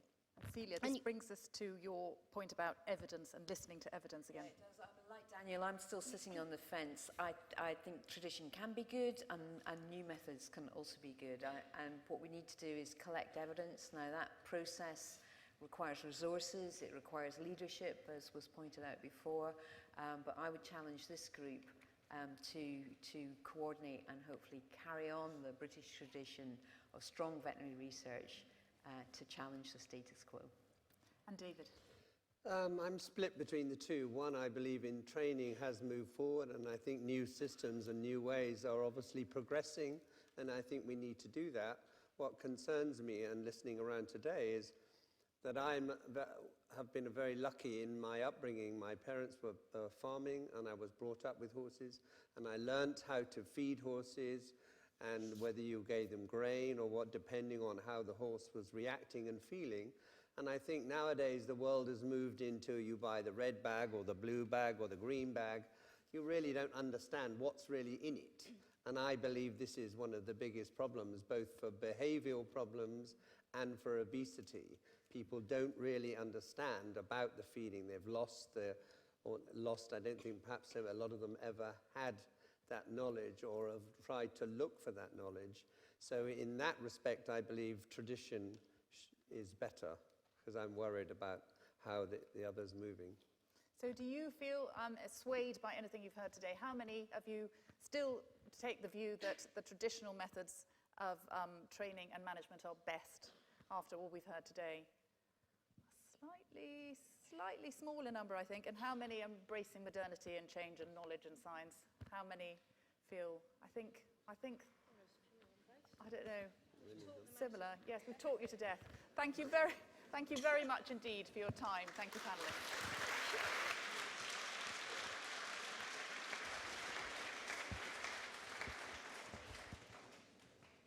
Thank you very much to our panel. Well, rather undecideds, I thought, in the audience, more than at the beginning. For myself, I think I'm probably in the camp that says that while some of our traditional methods are traditional for all the right reasons, we should keep an open mind. Now, may I offer our President, Her Royal Highness, the Princess Royal, a very warm welcome to the conference, someone who knows more about horses than most, and may I invite her to say a few words.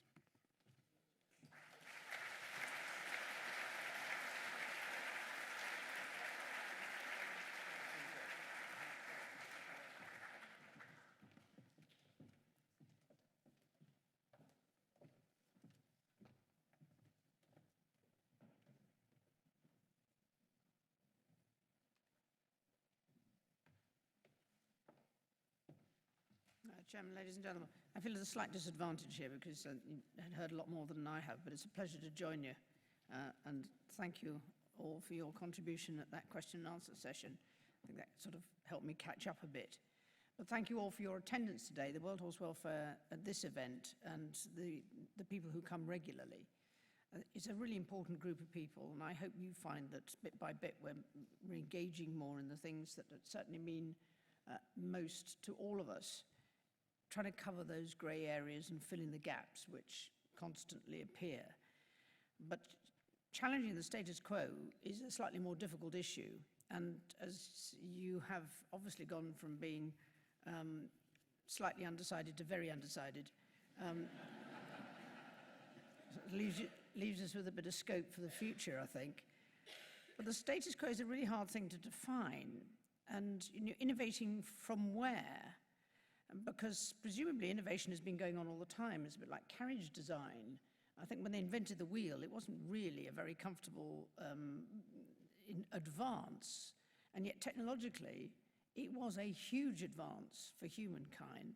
I dare say horses might regret that because it suddenly put them in a position where they had to do more work.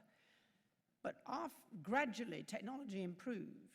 So the carriage became easier, it was better sprung, it was easier to deal with, and the harness improved along with it to make it easier to manage. So innovation has been going on all the time, and when you look at racing, you wonder, horses haven't got that much quicker. Were they really good at what they did before? Or were they only using the very, very top end of the thoroughbreds that allowed them to be seen to be more successful? We shan't know that because it's been impossible to tell. Some of the status quo, more difficult to argue about. I was struck when I was actually visiting a medical college. We were talking about hip replacement joints. You may not see the relationship, but I'll try and explain. He was talking about load bearing and the reason that they were struggling to find the right mixture to make hip replacement joints out of, because bone needs to be load bearing, and if it's not of equal load bearing capacity, then your own bone dies away and leaves you with a problem.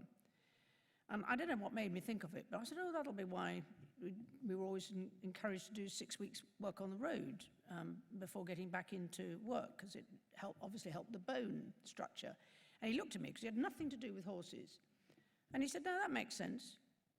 He said, if you do work on the hard surface, that encourages bone growth.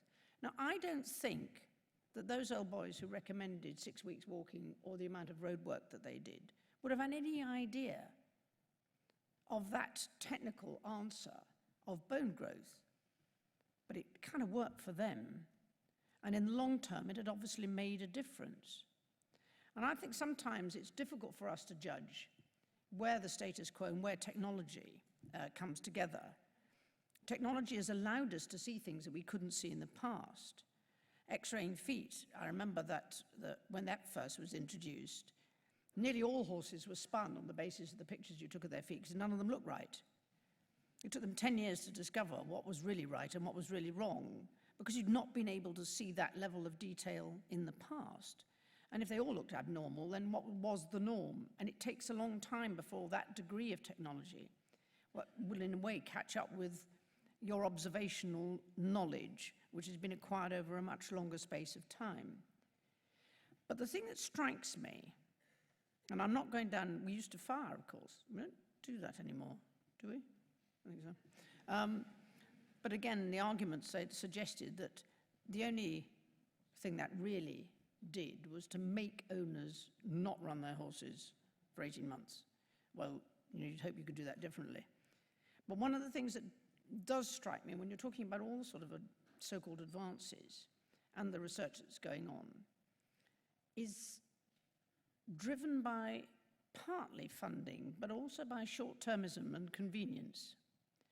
If you think you can do things quicker, so if you add more equipment, does it allow you to train horses faster? And if you do something else, does that make life more convenient for you? Is it much good for the horse? I'm intrigued about the feeding, the automated feeding. Presumably that comes from the dairy industry and the robot feeding parlours, where the cows have exactly that identification which tells them how much they get fed when they come into the parlour. So interesting cross-section of technology. But we want to be very careful about the short-termism and convenience arguments in replacing the status quo, because I think the status quo, the advantage of the status quo, if you like, was that it was more about long-termism, because I don't think the emphasis was on speed of change. Although you've already had, and I've probably changed my methods with youngsters, is to start training them earlier. After all, if the equine was fundamentally an animal of flight, then you weren't going to wait until it was 5 years old before it fled its predator. It had to get up and get on with it. So I think we have to balance what our attitudes are. And again, that word which people find difficult to say, the anthropomorphic approach to animals, and saying, oh, I wouldn't want to do that because it's much too young and it's not ready for that. No, it's an animal of flight, and to get up, grow up, and get on. So I think you can approach it in that way. But we've invented a lot of other things that it needs to do, apart from gallop.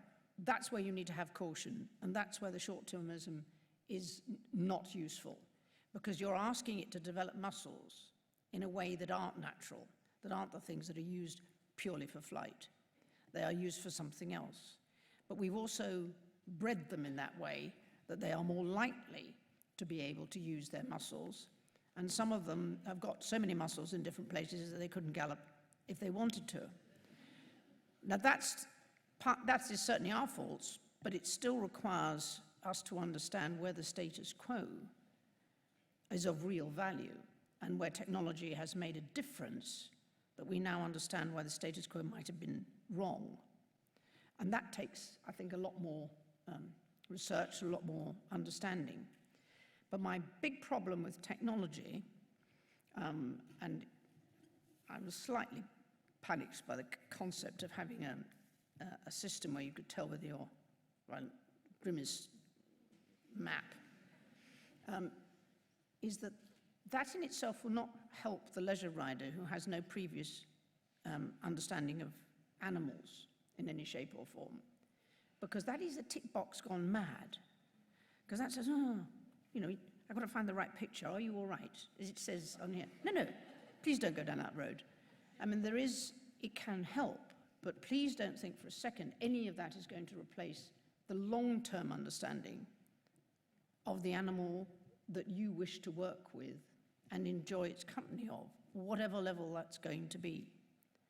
And I do think we have to be very careful about the levels of research we do on that basis and not take into consideration the understanding. We can't replace that.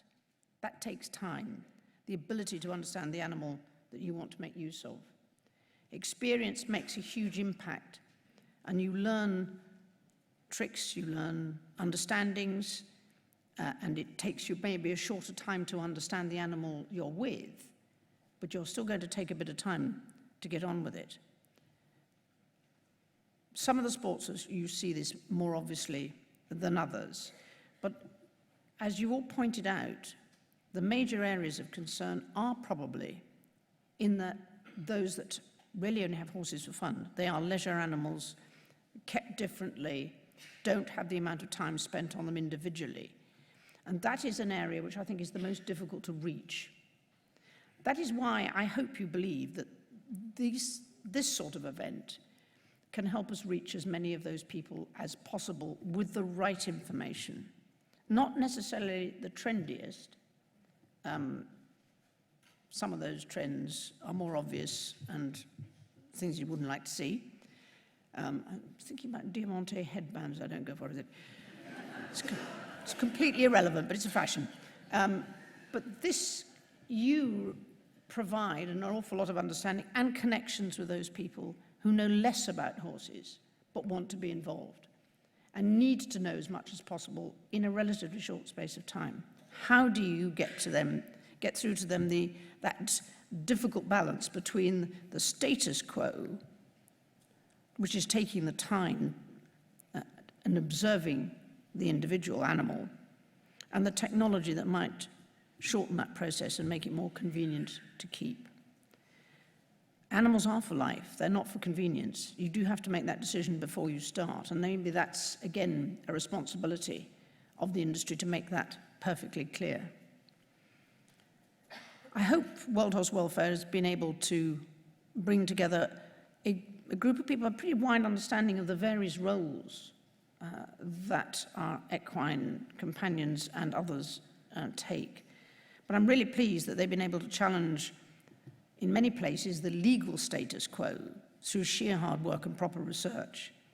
Whether that's been pressing for the Control of Horses Act here, or challenging the rather inconsistent legal position in the EU, where horses still fall through that gap of legislation intended for either farm or companion animals.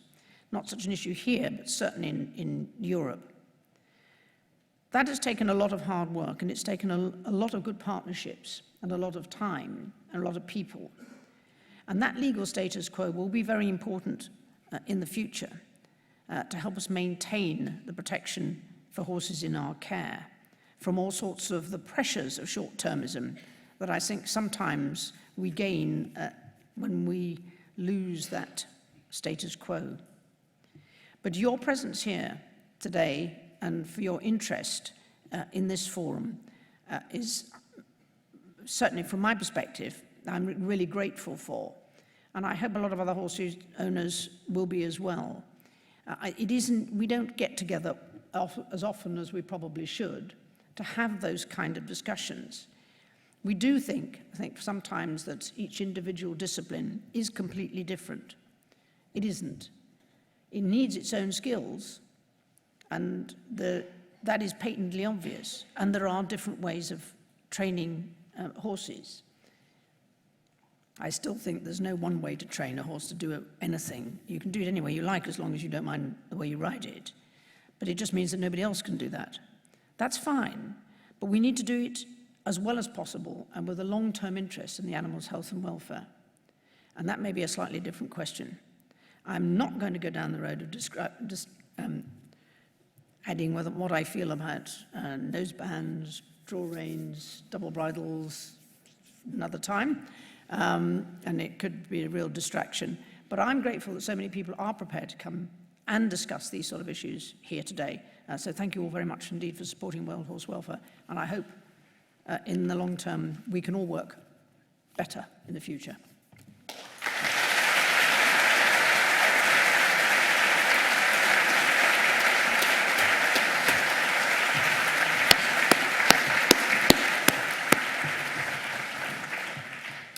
Thank you, Your Royal Highness.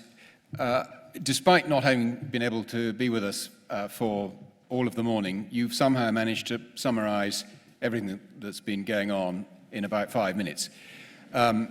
Really, follow that.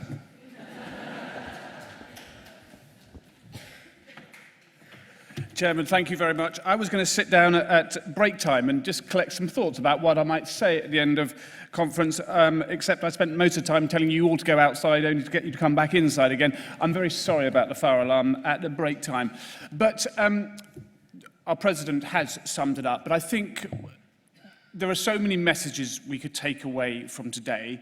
And what I'd ask you to do is take away one or two. And maybe just to help on that, I think the idea of treating the symptom and not the cause is far too pervasive in so many things we do with our horses. And I think crank nose bands are a wonderful example.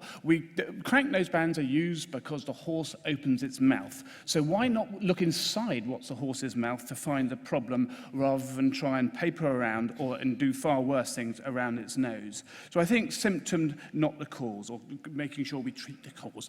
The whole issue of evidence and experience, I think, is a fascinating one. I think we've got to be very careful that when we say we need more evidence, evidence is very rarely black and white. It's lots of shades of grey, but we certainly need more research. But we need alongside that to make sure that we are putting on our own experience. That's not necessarily tradition, but the one thing that we must never forget is the whole idea of common sense. And there are so many things today that you see, you think, where has the common sense gone?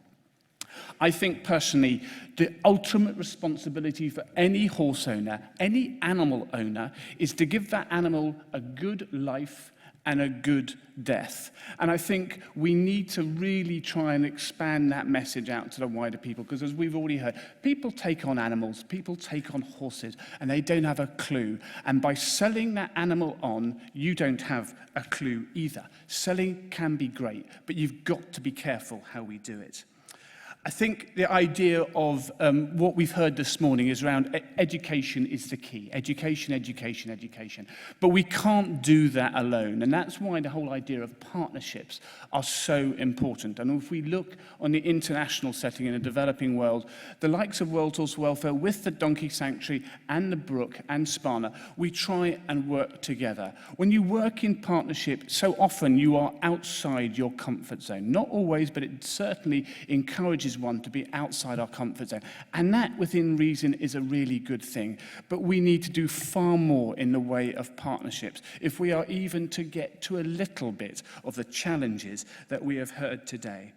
And the idea of the silent killer. I mean, how can it be that nearly a quarter of owners think their horses are overweight? 80% of them are giving them supplementary feeds over the summer. I mean, bang your heads against the brick wall, smell the coffee. We've got to understand that obesity not could be a silent killer, It is a silent killer. And if that is the one message any of you take away today, we need to make sure, we need to give peer pressure to really make sure that something is done about that before countless more horses get laminitis and suffer to a horrific extent. So, last year we talked about the value of horses. The previous time to that we talked about the role of horses in society today and in the future. Today we've talked about challenging the status quo.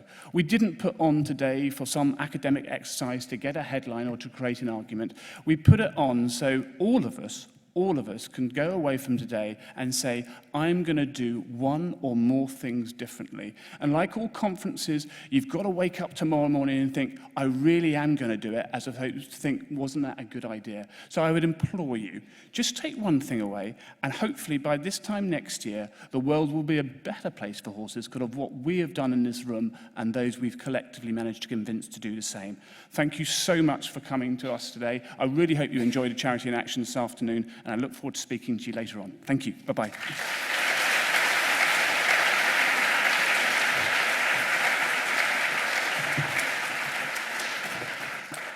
Thank you again to our President, ma'am. Thank you to you all for attending today. Thank you to our panelists, to our presenters. I think we've all got, well, I would say we'd got a better sense, but the show of hands recently showed that perhaps we're now asking more questions. That's a good thing. We're asking more questions about whether we're doing the right thing. You will notice in your programs that there's an envelope where you can offer some financial support for the work of World Horse Welfare, and you can hand these in at the fundraising stand as you leave at reception. I know the charity thanks you for all the support you can give. I'd now like to invite you for lunch upstairs. Please have a look and speak to our staff at the Charity in Action trade stands, kindly supported by MSD Animal Health today. And as I've mentioned before, and as you'll see in your programs, we're holding mini presentations at each of them, and we are delighted that World Horse Welfare's president will be joining us to listen to them. So the first mini presentation will take place at 2:10 in the map room, and will explore the unusual ways the charity challenges ineffective horse care practices in developing countries.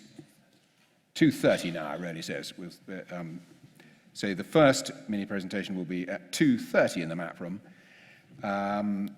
Then something like 15 minutes later, in the Education Centre, World Horse Welfare aims to bust what they say can be the myth of enforcement of horse welfare laws. And another 15 minutes later, or so, I can't do the sums. Again, in the Education Centre, the charity will challenge some of the assumptions about traditional worming practices.